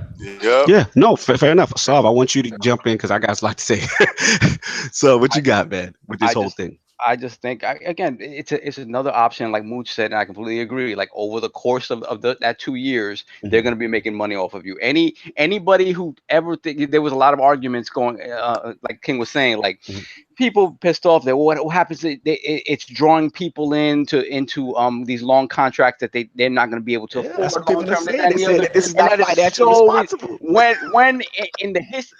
Never in the history of ever have you paid for something over the course of a long period of time and paid less for it. It doesn't happen. It just doesn't happen. Yeah, like when the price dropped, what brother? My payment changed. What the hell is wrong with you? Like, what the hell is wrong with you?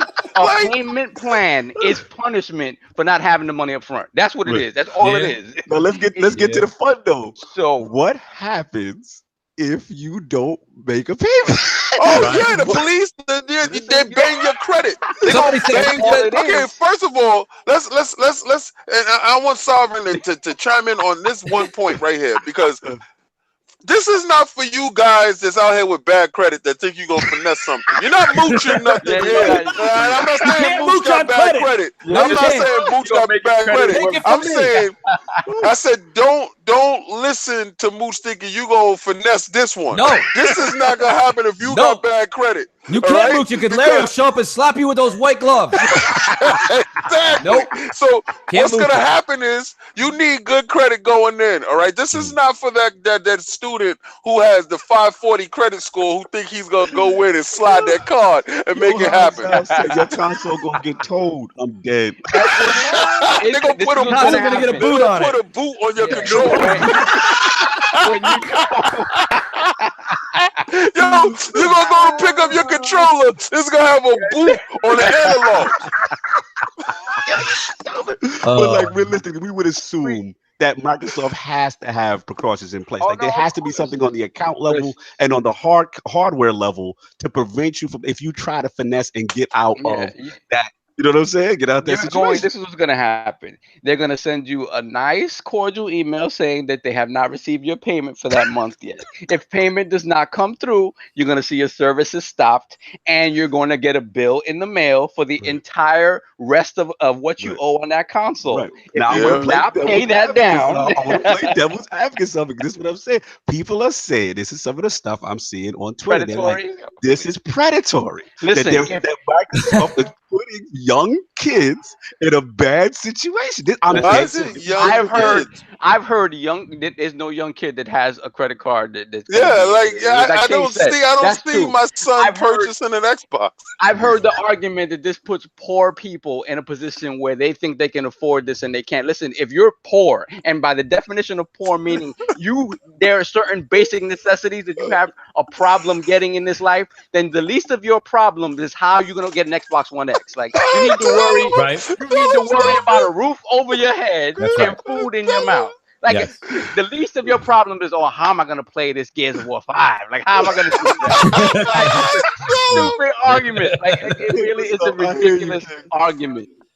It is a ridiculous argument. And like anything else, if you have, whatever, like 18-year-olds, 19-year-olds, 20-year-olds that get access to a credit card, your first credit card, whatnot. This is stuff that parents still need to be monitoring. When I got my first credit card, I thought I was slick. I got my first credit card and I went right to KB Toy Stores and I bought a PlayStation with like an extra controller. That was my first PlayStation. I got everything. And my dad was like, "Oh, how's that PlayStation?" I was like, "What are you talking about?" He's like, "I got the letter saying that you got the credit card."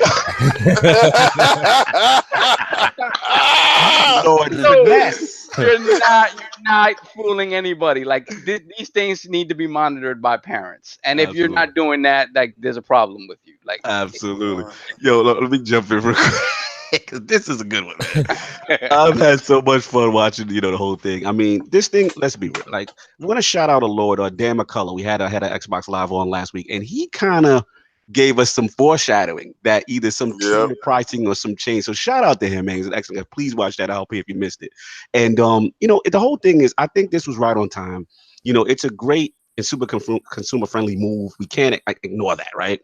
As far as this point, we have to say Microsoft is just dominating as far as services, and it's all about engagement for them. They want people on Xbox Live, like Lord Mooch was saying. They want butts in the seat. They want to show these devs, look, this is where the gamers are. They're here. They're playing that.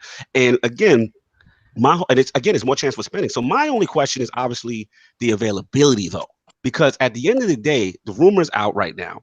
But from what I hear, I want to shout out some good friends. Jess Gordon, we shouted you out. Xbox 2 Random, my dudes. From what I hear, this is Microsoft Store only. Now, if it remains that, I have a problem. Me too. At the end of the day, look at the amount of stores in the United States. It's not that they haven't penetrated the market. Now, unless they offer it online, or the other magic word, which I don't know if it's going to happen, is retail. But the problem I see with that is, what does GameStop and Target have to benefit from offering this service? Like, they're not getting a cut, right? So to me, they've got to. I think the reason they did it last time, with the reason they would do it this time, is a lot of people will go in here. It will probably go depending on what kind of credit you have. If you have any kind of down payment or anything like that. And a lot of people are probably going to pick up a game alongside with this. They're just not going to pick up the console. There's a possibility they would have to work out some type of arrangement for guys like GameStop, Best Buy, Target to say, "Hey, I'm going to do this." What's up, kid? Because you laughing? No, I'm laughing because what I was seeing yesterday is people was acting like, "Well, you can only stream games." I'm like, dummy, it has a disc tray in the front. You can still buy games and put it in. You do know that there's physical disc that you can put inside your box, right? So the fact is that they're gonna purchase games. This is just extra. This is options. This is not for a person that only has $35 left in his budget a month and is going to try to make this happen. This ain't a make it happen situation. Ain't a make it happen. Listen, I gotta make it happen. And again, like I said, I just want to reiterate, in order for this thing, look, I'm excited. I think it's great. You know what I'm saying? I think it's another option. I'm just thinking about myself, like, we all of us make pretty decent money. So at the end of the day, like I can buy a Galaxy phone if I want outright, but sometimes you don't want that upfront cost, right? You just want to say, you know what? I don't need to put down $809, and these phones are like $809, right? I want to say this though. I want to say this. I already see. This is how my brain works. I already got the finesse. And this is sad, but what my fear is, somebody's getting somebody's credit card and they ordering Xboxes with the service, and they on eBay, and you selling these bricked up Xboxes. Do that. All right, so I know Microsoft is working on ways to don't allow that to happen. Because do go by the serial number. Yeah, it's got to be. Do you remember that thing with the PlayStation 2 and you was able to get it from Blockbuster? Yeah, I remember. Listen, one thing we got to give credit on Microsoft, and like I said, again, shout out to Lord McCullough that we had, as far as security protocols and the things that they do as far as that, they're pretty strong. We haven't had any type of breaches, kind of like, was it the PS3 era where it was like the source code was like at the front of the door and people were just able to get in and brand loose. You know what I'm saying? So, we have to give Microsoft that. All I'm saying is, I just want to see if they can get it out to more things outside of the Microsoft store. Yeah, and plus, and the other thing I want to see is how it's enforced, right? Because we got to see what happens if you don't pay. And that, if it's the credit aspect. What's going to happen is, first off, though, I guarantee you they're going to require some kind of credit card up front to put on the file. They'll run that credit card, but you can always, cancel the credit card. Right. And if that doesn't work, they'll send you an email or a bill saying how much you have left. And if you don't pay, they'll hit your credit. That's literally all they can do. That's literally all they can do. And also, what if we have options? Will be cool too. Let's just say, do you think they'll offer? I'm gonna ask this to Lord Mooch. Do you think they will offer a situation? Let's say you're paying your $35 a month, you're getting your X, right? Do you think there'll be a situation where, let's say it's tax time, you come across some bread, right? So now, do you think you can just pay it off like a credit card bill and get them out of your life? There's no interest on it. Isn't there no interest? There's no interest, right? So right now, there's no interest. I think when it's actually announced, there's going to be interest.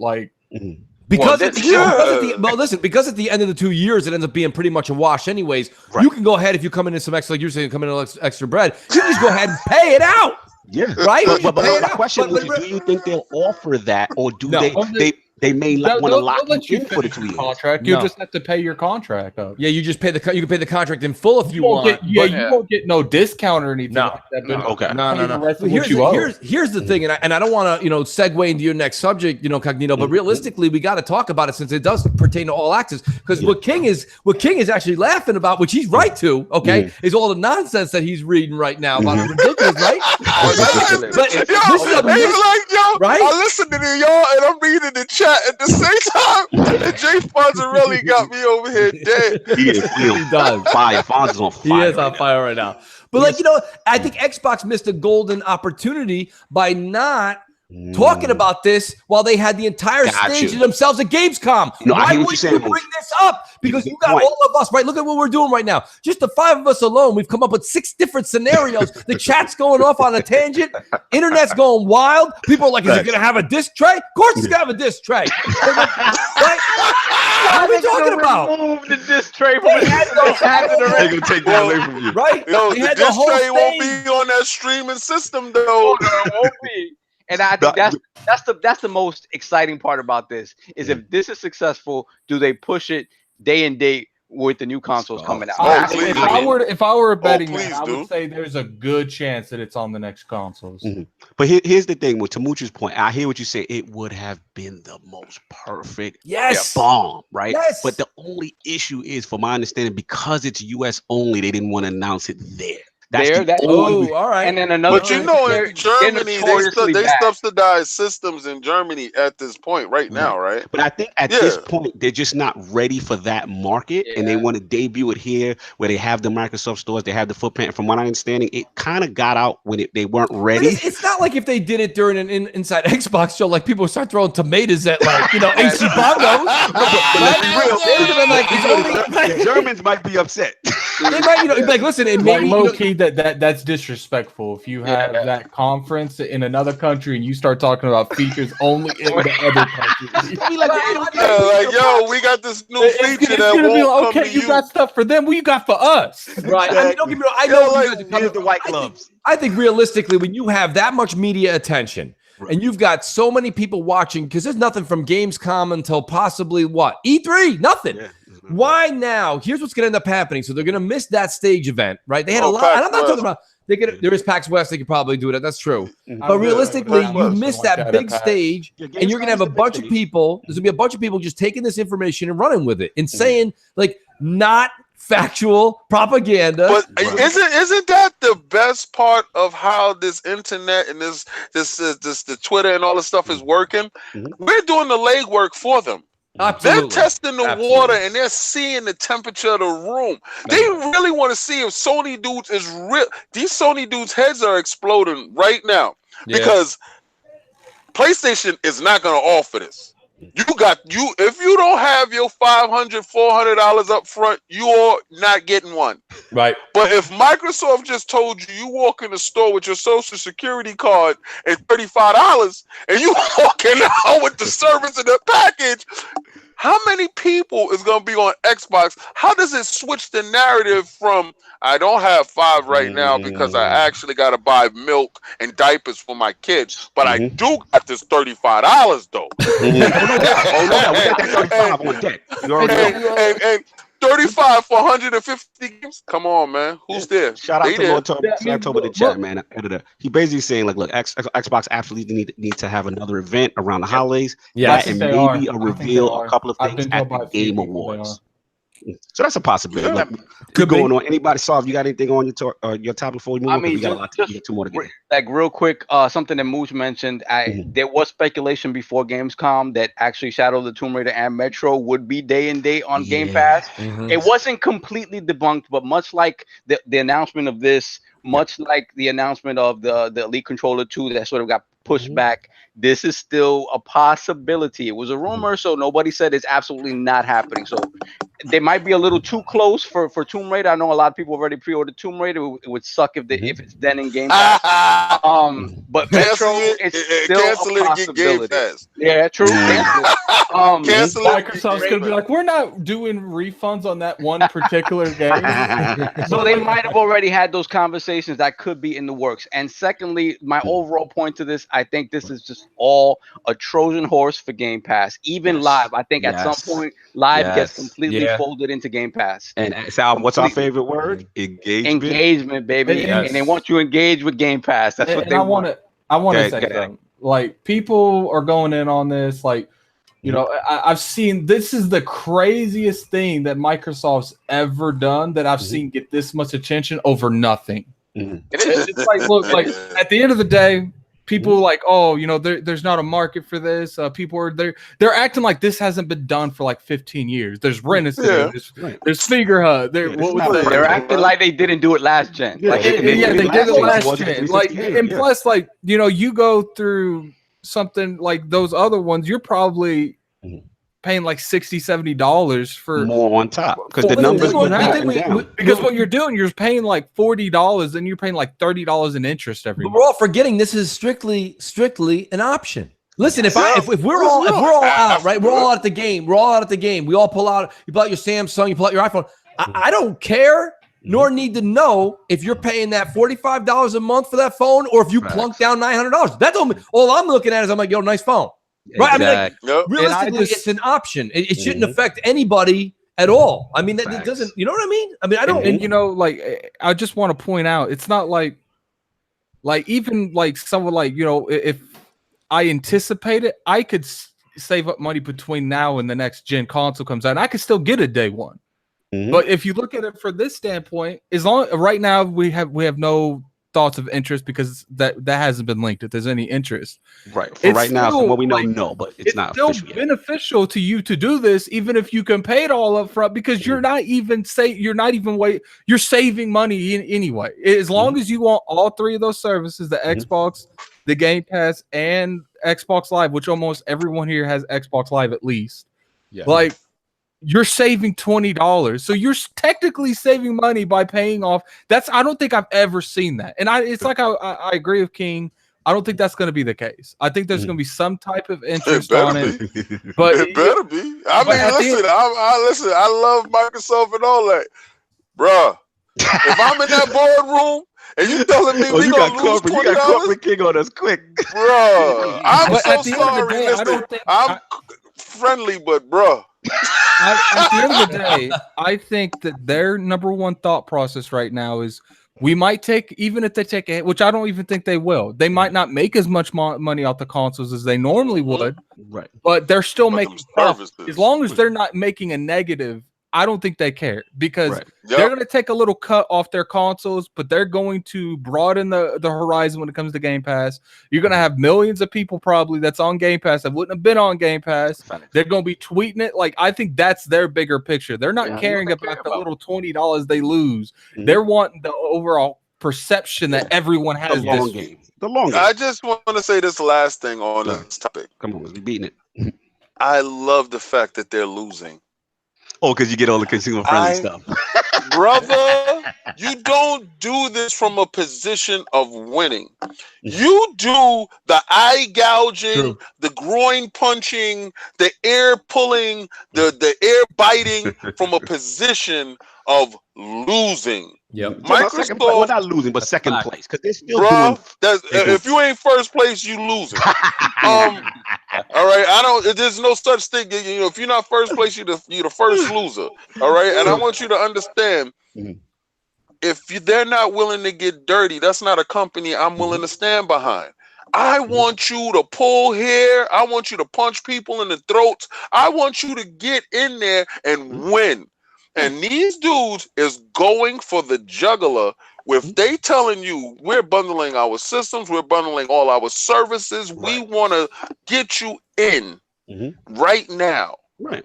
Those numbers is going to shoot up.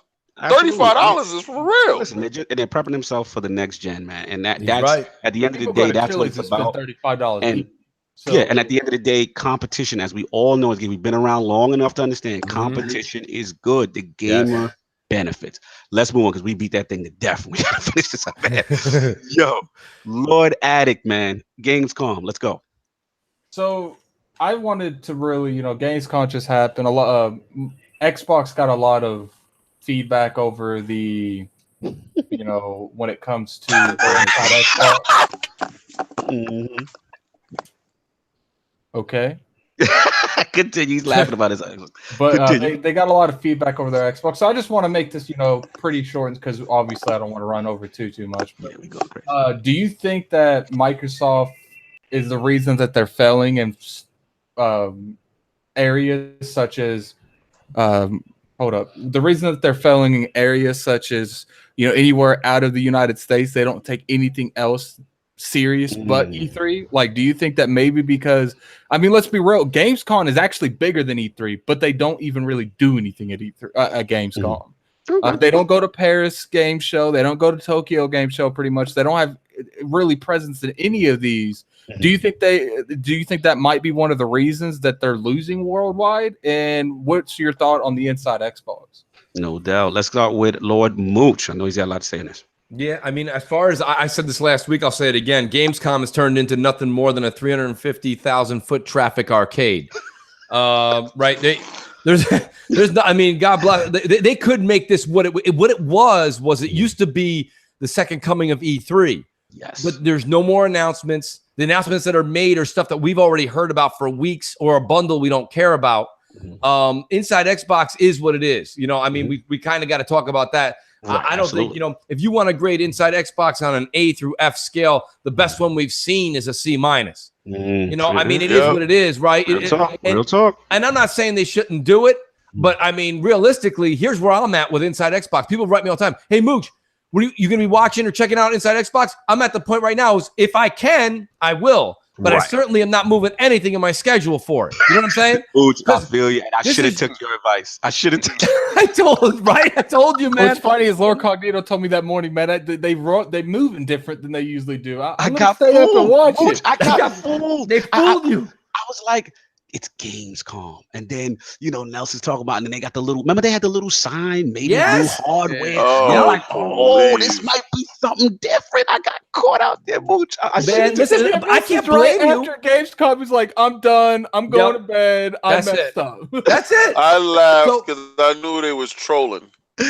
They really are at this point. They're trolling all of us. And realistically, like I always joke around. Like one of my favorite employees that Microsoft has is actually AC Bongos. But I give him a little shit. I love him.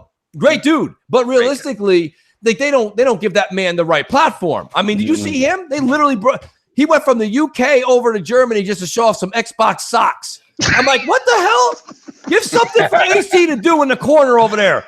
He's over there promoting their. I don't like all access. I think that the EA that stupid thing that Inside Xbox. They need to throw that in the throw it inside Xbox in the bushes. I mean, that's gotta go. I don't think it needs to go, but I see what you're saying. I think what it needs to do is they need to consolidate it. They need to make it shorter. They need to get point in it. We beat this horse to death. Nintendo's model.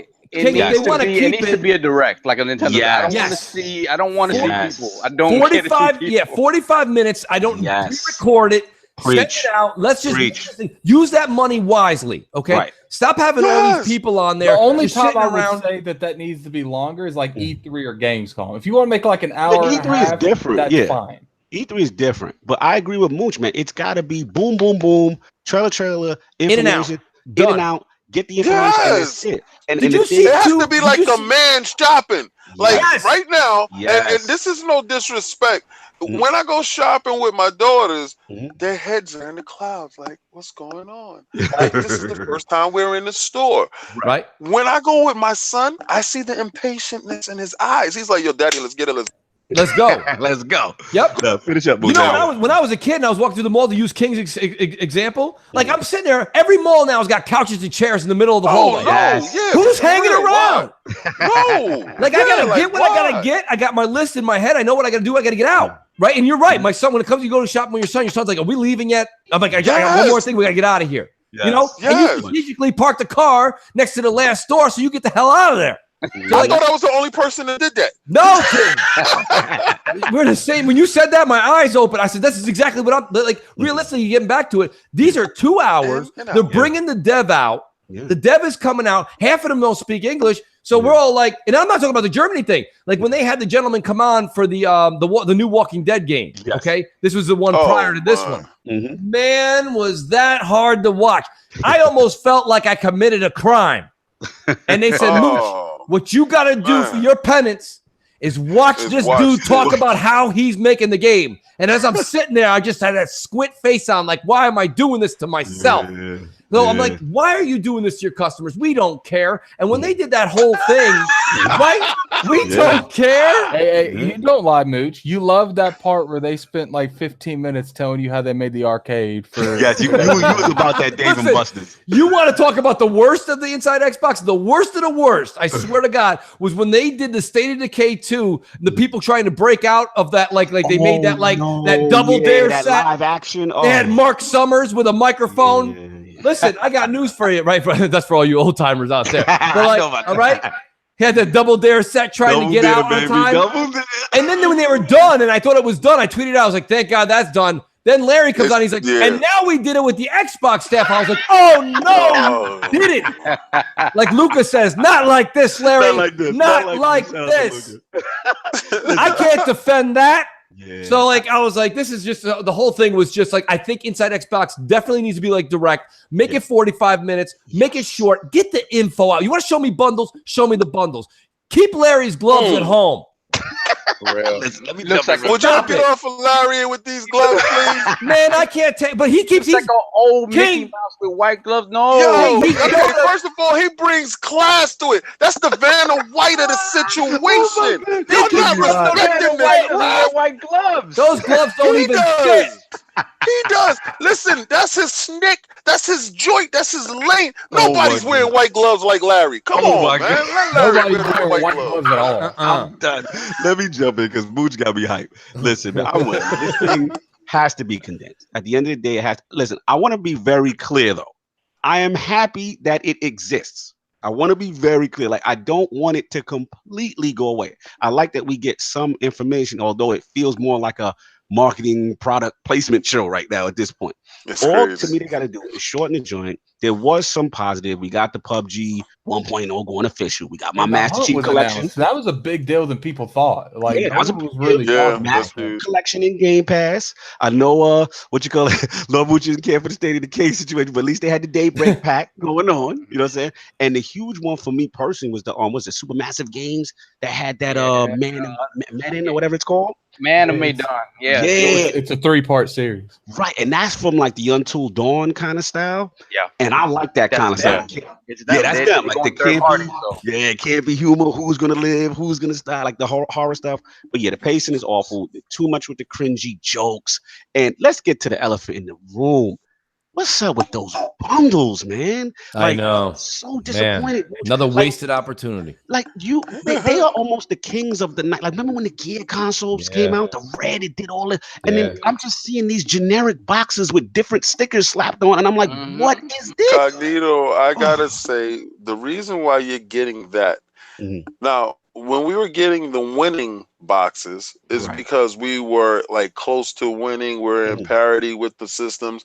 And as the gap got wider, so did the production on complete like elaborate consoles. Now they're giving you a weird shade of color, like lime green, gray, some weird color with Call of Duty in the box. Custom styles. Nothing.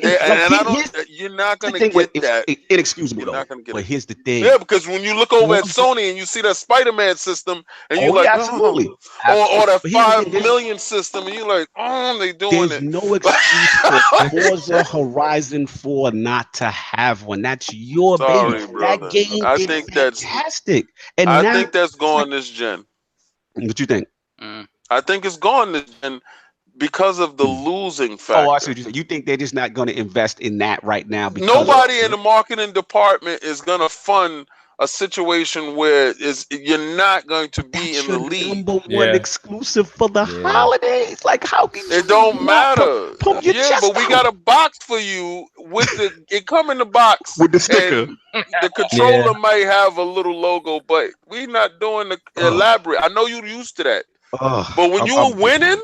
Well, let me ask you a question, King. This is for the whole panel, but realistically, let's talk about custom consoles just as a broad subject, okay? I don't care whatsoever. At the age we're all at, I can't have a fluorescent, shiny, vertical standing console when you walk into the family room. I just can't do it. Okay, I'm sitting here. Listen. I jump on the sword of the grenade for all of us gamers anytime and tell people, don't tell me you're gonna watch The Bachelor every night and I can't play video games. But but I certainly am not gonna have it when you walk into the family room. I'm gonna have all these consoles that are multicolored, all changed up, looking crazy. It don't work like that when you get older. So hear me out. No, it's not. But here's the thing. I am all about custom consoles when it comes to value. Okay. Right. And when it comes to value, I did go pick up the Gears Xbox One S, right? But the second the X came out, and I saw that some dude was like crazy who's got Gears tats up and down his back. He's like, I'll give you $400 for it. I was like, sold to that dude. So I'm doing the same thing right now. I just got $250 credit at GameStop for my PS4 Pro. All right, my regular PS4 Pro, nothing fancy on it. Up to the PS4 Pro Spider-Man. I'm getting that Spider-Man edition. Thank you. It's coming with the game. It's coming with the game, right? So you take $400 minus the $65, which is what it is with tax in New York. Okay, $65. I'm buying that anyway. So that's already taking that thing down to about whatever $340-ish, right? $250 for my PS4 Pro.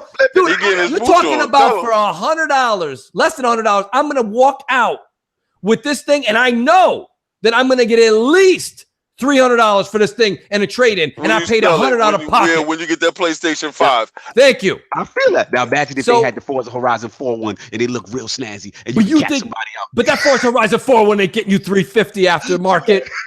You know that's not happening. Yeah, it's not that. And you know what? That's my point exactly. So you think it just came down to the title that it was? It just wasn't something sexy enough that they could kind of package. No, or I just think it's one of those things where they just like, you know what? It's the end of the gen.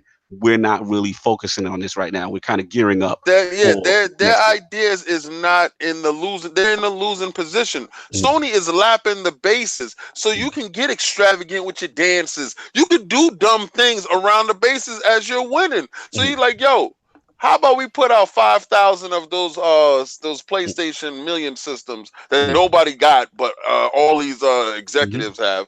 And I wanted that one. Like, if I was gonna get rid of my system, I definitely would have paid for that one. But I wanted the Spider-Man. But then I thought about it. I said, I don't really play that thing that much anyway. But the Spider-Man looks very cool. Can I have a real system for the Xbox One X? Yeah, I would. But I really like a crackdown system where something nice, something snazzy. But and LG Sting is saying, he's like, this thing is agreeing with me. He's like, yeah, but King, wouldn't a custom console possibly catch the eye of someone who might be on the fence? That's all I was saying. Like, I was just like, I think that $35 to catch that eye faster. I'm just saying. Get off that fence. Well, the thing is that, but think about all these custom consoles, and shout out to Stinger in the chat. Like, Sting, I'm with you on the way you're thinking. I really am. But the thing about it is, it goes back to what King originally said when we talked about this. These are all limited edition. Even the Spider-Man, they're all limited edition. So even those few people that are going to change their minds to go and pick up that other one, is it worth it? Because from what we heard, we had what's his face there, Craig Duncan on MNC, right? Shout out to Craig, awesome dude. But he said, the money, time, and cost that goes into those and the planning. They don't just slap, like when Xbox does it, they don't just slap the sticker on it, right? So to get those one or two, maybe few people, I shouldn't say one or two, but maybe the 50, 100 people that weren't going to, that are going to go do that. That's something I can't answer, but I don't know if that really is dollar for dollar the amount of money they're putting into that custom console to get that, right? So, and then I don't think for us consumers, depending on what it is, when you get something like a Spider-Man or you get something like a Gears or a Halo, something like that, or maybe even an Uncharted, something where you have a ridiculously large abundance of followers that are willing to pay over the market value later when it's not obtainable, that's when you have a value. And I don't think if you Forza Horizon 4, listen, I'm excited for Forza Horizon 4, but I wouldn't give you more than what's on the shelf for that. You know what I mean? Like, that's me, right? I'm not giving you any more than that. We got to talk, dollars for dollars. But I do see what Stinger's saying, and that may change people, but I don't think it changes the corporate thought on how much money they got to spend. No, now you're making the right point. And I do agree with you. That's a valid point. They may just say, hey, like from that standpoint, it's not worth that investment. It's not feasible. So, you got anything? And we roll out? I don't care about it. I want a black You think I don't care? I'm with you. Like when the S came out, I got the white one. I got the white one because that was the only one out at launch. Otherwise, I would have gotten the darker color. So, the last crazy console I got was a purple GameCube. That's it. Cool. I'm up. That's the last one. This will be super quick. Isn't GameCube always purple? No, they came out with black ones. They came out with black one. All right, this will be quick, y'all, because I know we're going over. This will be super quick. No, and I just want you to notice how he titled it Nintendo NPD. We just got to talk about what's going on in the industry right quick. The hell with this topic. I think this topic can go straight to the bush. I know you can. So, obviously, Saab, since we all in agreement here with this topic, had to be done. Yeah, man. So obviously, the NPD Nintendo one cool. Let's move on. No, let's not. Shout out to our good friend to the realm, Matt Piscatelli. We had which are great. The NPD numbers have come out, and obviously Nintendo has won the NPD best-selling hardware for July. Tremendous what they're doing right now. He had a bunch of tweets as far as big month for them, and of course, Octopath Traveler, the best-selling game. So Nintendo took top software publisher on it.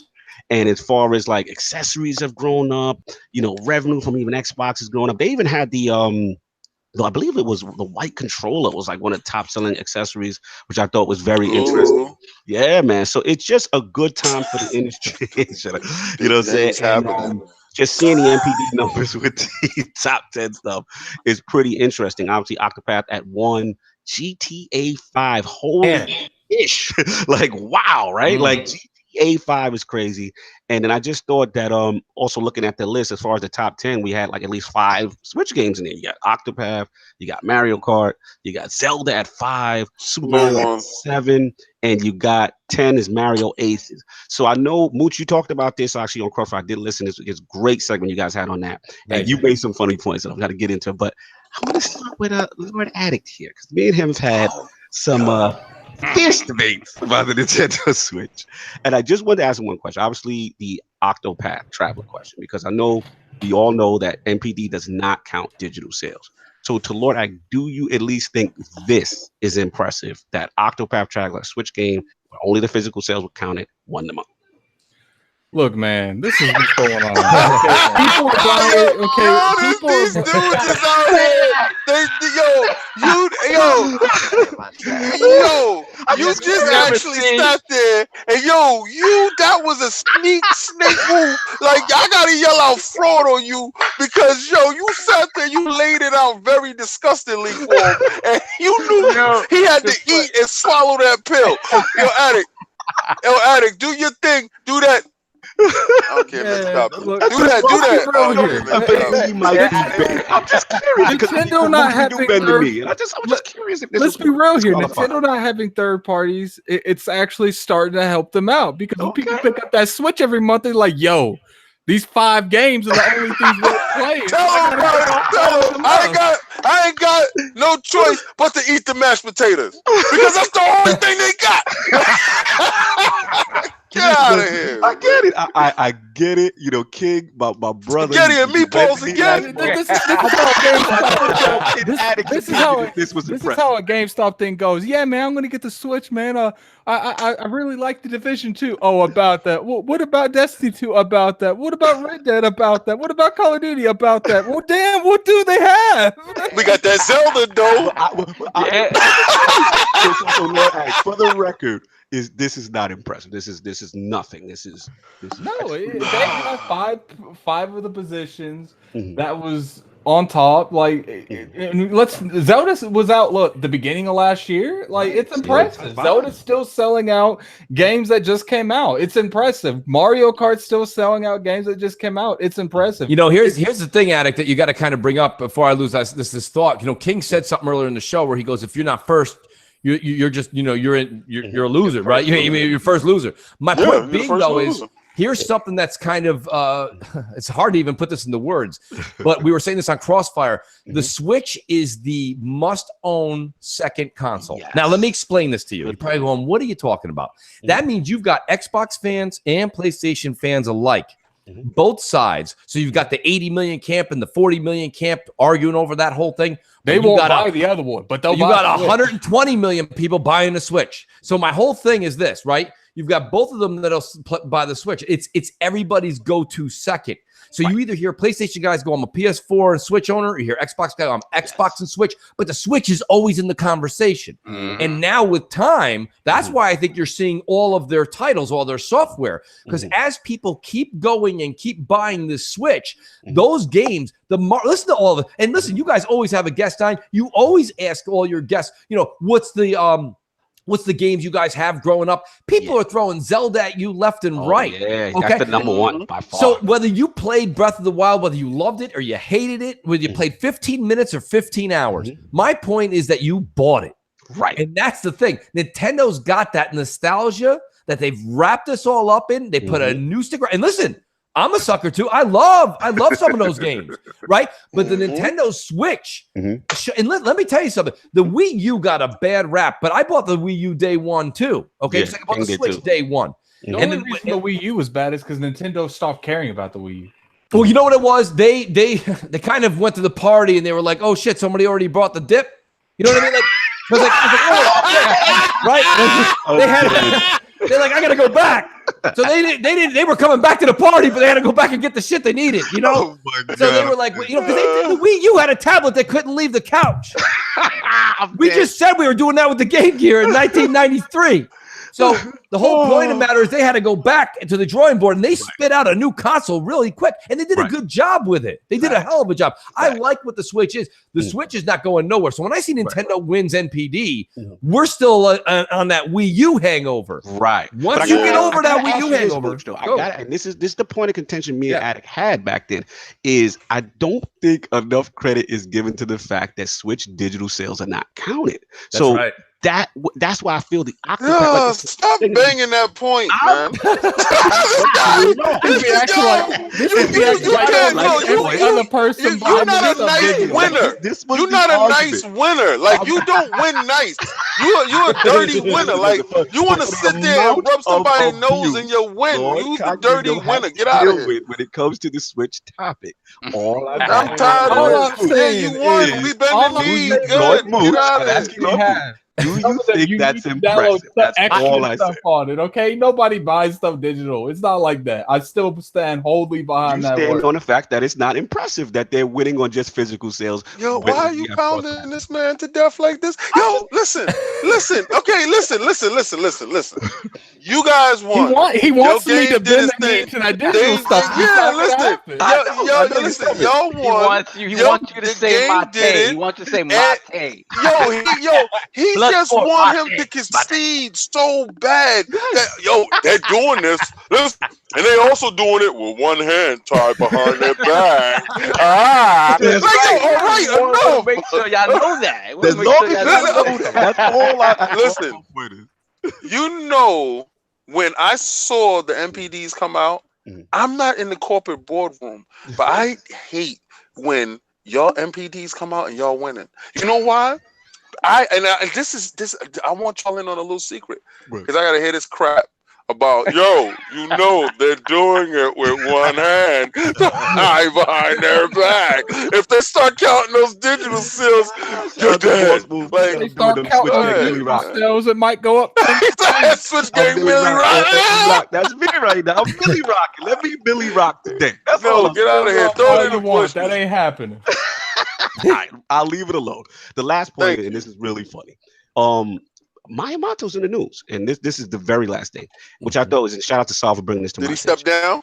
No, he did not step down. But obviously, you know, the Super Mario creator, the legend, and he has some interesting things to say about what's going on with like the free-to-play model, and he thinks that it's a mistake. He's shunning it.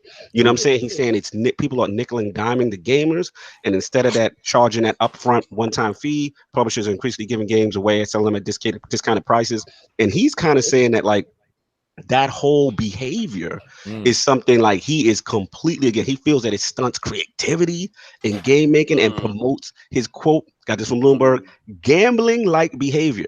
So as a result, which resulted the lawmakers in Belgium and Netherlands obviously to ban loot boxes. I'm gonna get this to Lord Mooch. Like, do we think Miyamoto's not in touch anymore? Because obviously we see stuff like Fortnite and how successful this thing is. It's like a revolution. Just because something's I don't think it's the right direction. I don't think he's out of touch. I'll be honest with you. He's listen to what you just said right there. I like how you broke it down, Cognito, because when you look at it from an artist or someone like himself that's been in the game since the beginning, stop and think about this. Anybody that's listening right now and anybody on the panel that has any of their kids playing Fortnite, right?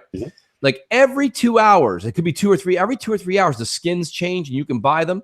And these things aren't $5. Yeah. Some of these things are $20. Yeah. And, you know, what he's saying is that instead of developing this game, Fortnite, which I have a blast playing with the family, I'm not going to hide that. I put that out there on my sleeper. I love the game. I have a lot of fun with it. But realistically, we've been playing that same map forever.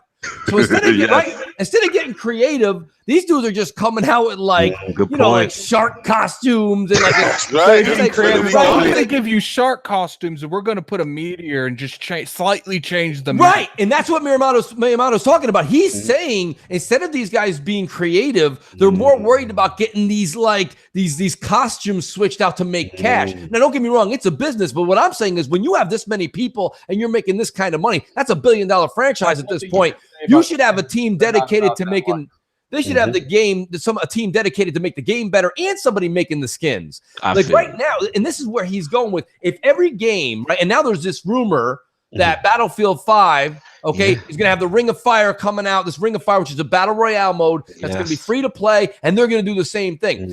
What you're going to lose, go get it right? You're going to lose people working on the Battlefield 5 game to work on making new skins and guns and different helmets that you can wear during this, right? And the money's going to go up, but the creativity is going to go down. And that's what he's saying. So do I think that here's the thing. If we just have the big boys that go and do that and they want to branch out and have a team dedicated to making these types of free-to-play games, I say go for it. But what Miyamoto's talking about, that's such a very, and pardon me if I'm saying his name wrong, I apologize. But the thing about it, right? And the thing about him, what he's saying that's correct is like these teams that he's probably got working on his first-party games in the Nintendo world, they're not going to take the talent that is working on these games. And you see Octopath Traveler, which, to King's point, he makes a funny point, but it is kicking ass and taking names. No, I'm playing. I got it. The game is good. But I'm saying you can't take people off that development to start making new skins and free-to-play games. These people are utilizing every single pair of hands they have to make these great games. Right. So realistically speaking, I myself, I don't go as far as some of these things you see on Twitter where people go off the deep end. They're like, oh my God, gaming's going to end. It's all going to be like we're going to have 55 different versions of Fortnite. Right. No, but at the same time, you do have to say as a consumer that it would be nice if we could just pay the $60 and get the skins versus every 2 hours. I got my son tapping me on the shoulder being like, look, I thought that shark one was cool, but now I can be like this old retro dude that looks like this. And I'm like, well, where does it end? These are $20 a pop. You know what I mean? Good point. No, valid point, man. It is a concern. It's something to talk about for sure. Absolutely. I want to give it back to Sav in here. Sav, what do you think about this? You think, because you're the one that brought this to my attention, you feel he's off, or do you feel he's doing something? I don't think he's off. I just think what he's saying is absolutely correct. I think when you're put in a position where you have to develop a game and you're constantly having to update it and having to add stuff to it in order to keep people engaged, there's no creativity there. It's just a matter of like, how fast can we get this content out there? And what he wants to do, I think the mistake they made, let's say with Super Mario Run, right? I think that onboarding price of $10 up front, I think was too high. I think they need to try to make their games. If they want to make one flat rate up front for a game, that's perfect. I think that's what he wants to continue to do, because I think he feels at that point they have a vision for the game. They're releasing the game, and when it comes out, that's the game. And I just think the price point for people who are used to purchasing things on mobile platforms, they're used to paying a lot less for it. Like right now, I'm playing a game. I don't never play mobile games. I'm playing a game that's it's called Hold Down, and it's it's kind of like a brick breaker type game, right? I paid $4 for that game, and I've been blazing this game, and it's $4. I paid $4 up front, and I never have to pay. You see that? He's blazing that game, but he's not blazing Destiny. No, but this is what I mean. I think and I think he's right in that respect. I think, and his thing is he doesn't care if the other model is making more money. He says, we're going to keep doing this until it's entrenched, until they have to swallow this. And then we're going to make money that way, because naturally we're going to make money that way. I think the mistake they did make with Mario Run, I think it was too expensive up front. And I think moving forward, they're going to rectify that. Another interesting thing that he said is that he sort of said, you know what, we have to learn how to play nice with subscription models. I think he sort of gave a big up to Game Pass and what they're trying to do. And he says, I don't know what they plan to do for Nintendo in the future. If Nintendo does a Game Pass, I'm in. I'm all in. It's one of those things. They will never do a Game Pass. Let that go.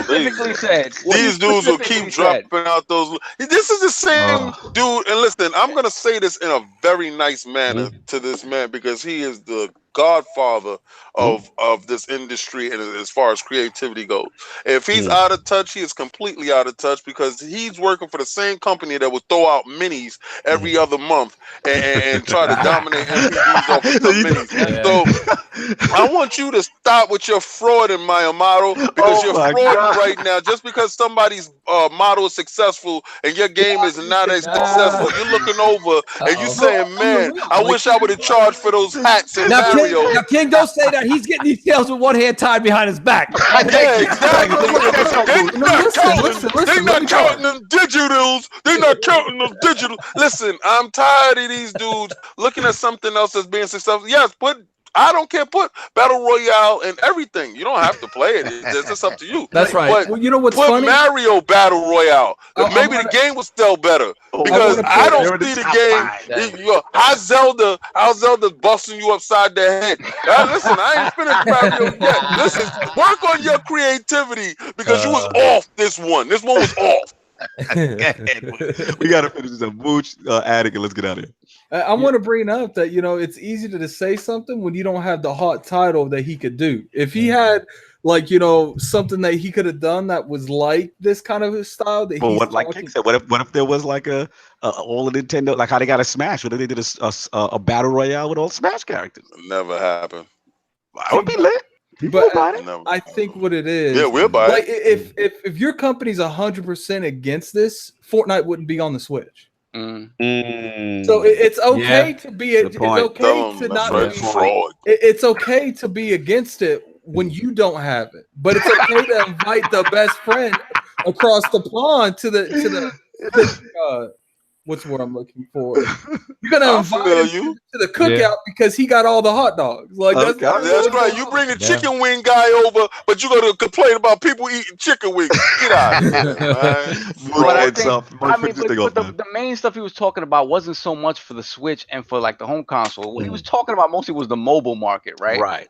And the mobile market, and like the microtransactions are to make money. Are straight up to make money, and a lot of times it's you need to pay to play. Like it's a thing where you're moving towards the game and you're paying. Whereas like Fortnite, that's all cosmetic stuff. Like listen, I doubt very much he has a problem with making money off of skins or whatnot, as long as people have fun with the game. The mobile model's different, you know what I mean? I think that's what he wants to do. I think Nintendo in general, and there's no denying that regardless how you feel about their games, there's a reason that 5 of them consistently stay in the top 5. They know how to make games without none of that nonsense. So but at the end of the day, I feel like his statement, it wasn't greed, it wasn't nothing like that, it wasn't envy, it wasn't jealousy, it was just I ain't got that yet, so I don't want I don't really care for that kind of play and stuff. How many of these devs do you think work on Fortnite that's probably said one point in time, private or public, that they don't like nickel and diamond people, but the moment they see that paycheck, they're like, yo, what else can we do? Nickel them. We got some bad news in around Lords. We gotta say shout out to Relevant Native, shout out to NLG. Apparently there was a Madden tournament shooting just now. 5 dead, 11 injured. Shooter was killed by police, and apparently he was a contestant that was eliminated in the tournament. So I guess he came back up in there. So rest in peace to all the people who lost their lives foolishly in this whole thing. Apparently in Florida just recently. So that's ridiculous. We're gonna end it, but we're gonna end it on some positive. So let's get to the poll and then get Mooch out of here. All right, new poll. With the rumored Xbox monthly subscription service, including the console, Xbox Live, and Game Pass, soon to be announced by Microsoft, do you think this can negatively affect gamers? The choices are A, yes, targets young gamers, bad credit, and financial debt. B, no, pro-consumer friendly option. Or our favorite, C, I don't care. What about them exclusives, though? That's in every poll, right? Some weirdo stuff for a Sony base. That is the question. Those are the choices. Please rock the ILP poll when it comes on Twitter tomorrow. Lord Mooch, an absolute pleasure. Outstanding, man. So much fun stories for days. Where can the fine people find you, and what do you have cooking up? Let me say first and foremost, thank you to the Lords for having me to the round table. It is an honor to be here. Way too long. We should have done it years ago, to be honest with you. Absolutely. And you know what though? It don't matter. We got years left in us, so we're gonna do this. Can't wait to bring you to the realm of Crossfire. Some of you guys have been there, but the ones that haven't need to come on. Yes, we will make sure that happens. So first and foremost, let me say thank you again to everybody here and the chat. Outstanding chat. That chat was on fire today too. So thank you to all you guys for doing that. Where you can find me is, of course, the Mooch78 on YouTube. We've got Crossfire, 7 p.m. Eastern time on Friday nights. That's how you start your gaming weekend with us on Crossfire. And then you got MNC evenings on Thursdays, which is partially on my channel as well, 7 p.m. And we will have we're doing a huge Guess That Metacritic. It's this Thursday. You got to come and check it out. You call it when we play the theme, you get that Spider-Man. Guess the Metacritic. The closest, the winner gets the game. So I got it. We're doing 3 calls. We've been doing 3 callers a week for the past 3 weeks. This will be the last week. So we'll have I think it's going to have a total of 12 contestants, and then whoever's the winner gets the game. It's that simple. So check it out, man. Number in the chat, man. Let our chat get an opportunity to get this game. Yeah, I want it on this too because I'm going to say 72. Right? I'm going to say 72. No. Well, I'm not going to win it. That's not going to be the one out, man. You know there's too many Spider-Man fans in the media to go 72. People coming in, calling in with 96, 98, 99. Said, you got to calm down. Stop calling in while you're looking at your Spider-Man tattoo. That don't count. Realistically, I think mid-80s is a legit number. I think 87 is what it's going to get. Yeah, I went with 86 the last time the Mets did anything relevant. There you go, 86, baby. I'm going to go with 91. Just like John. Yeah. I'm going with 91. No I played the game, so I know what the game is. The segment between Addict and King is still in effect. Remember? Oh yeah, it is. No, he's definitely lost that now. I really would love for you to bend your knees. All right, so just let it happen. Wow, fair enough. Let's go. Man. Absolute pleasure, man. Long overdue. Thank you very much. And yes, delivered. Sir. It's all about unity. It's all about gaming, having fun, and we prove without a shadow of doubt that our realms can make that happen. Yes. Very proud of you. Numbers prove that. You see the numbers, you see the engagement, the people are still engaging. That's what I'm talking about. We all listen to each other. We all are gamers. We all have our different opinions, but this is the common thread. Thank you once again. Thank you all, Lord, you already know, man. Lord Addict, what you got going on? Where can people find you? I ain't doing nothing but getting this dumb stuff on Destiny done. so heroes, baby. My man. Get it. Anything projects coming on? Any little videos, any little previews we might be getting while you're not playing Destiny? Well, I'm doing a video, probably be out tomorrow on All Access, but that's all. The rest is dedicated to Destiny because I'm not going to sit here and be told I can't enter the room to play the raid because I ain't high enough or I ain't tall enough. That's not happening. Fair enough. Tell him you ain't big enough to ride this roller coaster. Lord Sub, where can the people not find you playing offline and not playing Destiny? You might find me playing Destiny, maybe. Let's see how I feel. See how you feel. You'll definitely find me playing the Messenger on Thursday. Pick up the Messenger, whatever platform you're playing on. Yes, pick up the Messenger on Thursday. Yes, beautiful game. Spiritual Ninja Gaiden successor. Bet with those devs out in PAX East. Fantastic game. Y'all better be playing. Remember LordCognito, you tried to do the meeting like a day before you had it scheduled. Try to roll over there and get it done. Yeah, I was out of control. I was a little thirsty for that one. That was good. That's what's up, Sub. Lord King, where can people find you? What you got going on? You can find me on Xbox. You can find me on Twitter. Actually, getting bombarded by these fearful PlayStation. I just want to say, shout out to Mooch. Love the voice. I listen. I listen to crap all the time. I really love his stuff. I listen to the podcast when I get a chance, and the fact that you're here and the numbers is still at 70 watching, and the likes. You had some people that hit the negative button, and for those people, I know for you even to sit here and to put a negative, you still like the show, and inside you is burning that the world didn't blow up when you looked outside the window. They didn't think it was possible. They told us not to, Lord Mooch. You know what? I don't get the BS, and I never will, because at the end of the day, he's gonna go pick up a controller just like I am. We're gonna go do the same thing. We're gonna game. Facts. But listen, y'all guys are getting this thing weirded and mixed up. That Instagram is not my Instagram. All right, let's just let you know this right now. So don't think that you putting messages to me because I'm not looking at them. Don't think you commenting on pictures and I don't care. That is an ILP public page that 4 people have access to, that 4 people put pictures in, that 4 people could add people to. I don't add people. I don't know who half of you are.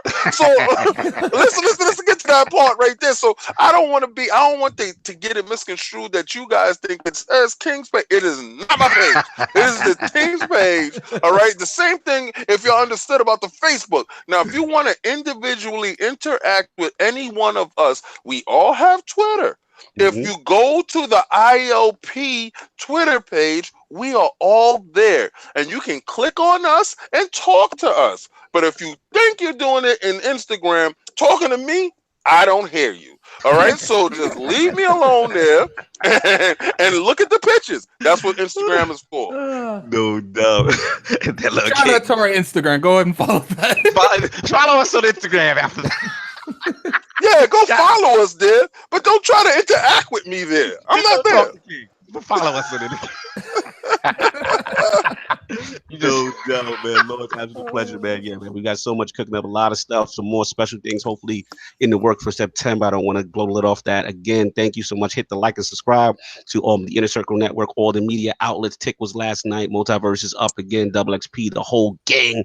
Also, Lord Kaibatsu will have the timestamps up in the description for the audio later tonight. I want to shout out the stream team, Lord, Sonaldo, you know what I'm saying? Super G, Osu, Scout, Lady L, Boogie. We got some more things cooking up. A new signee, Lord Nintendo Direct will be hopefully soon. We're getting the paperwork done. We're getting the signing going. You know what I'm saying? But we're going to have some stuff cooking up with him. And of course, for my Destiny lovers on the ILP channel, Flashpoint 28 with Ebontis was up. Fantastic. You're getting ready for Forsaken. If you're getting hyped, if you want to come back, please, this is the time to check it out.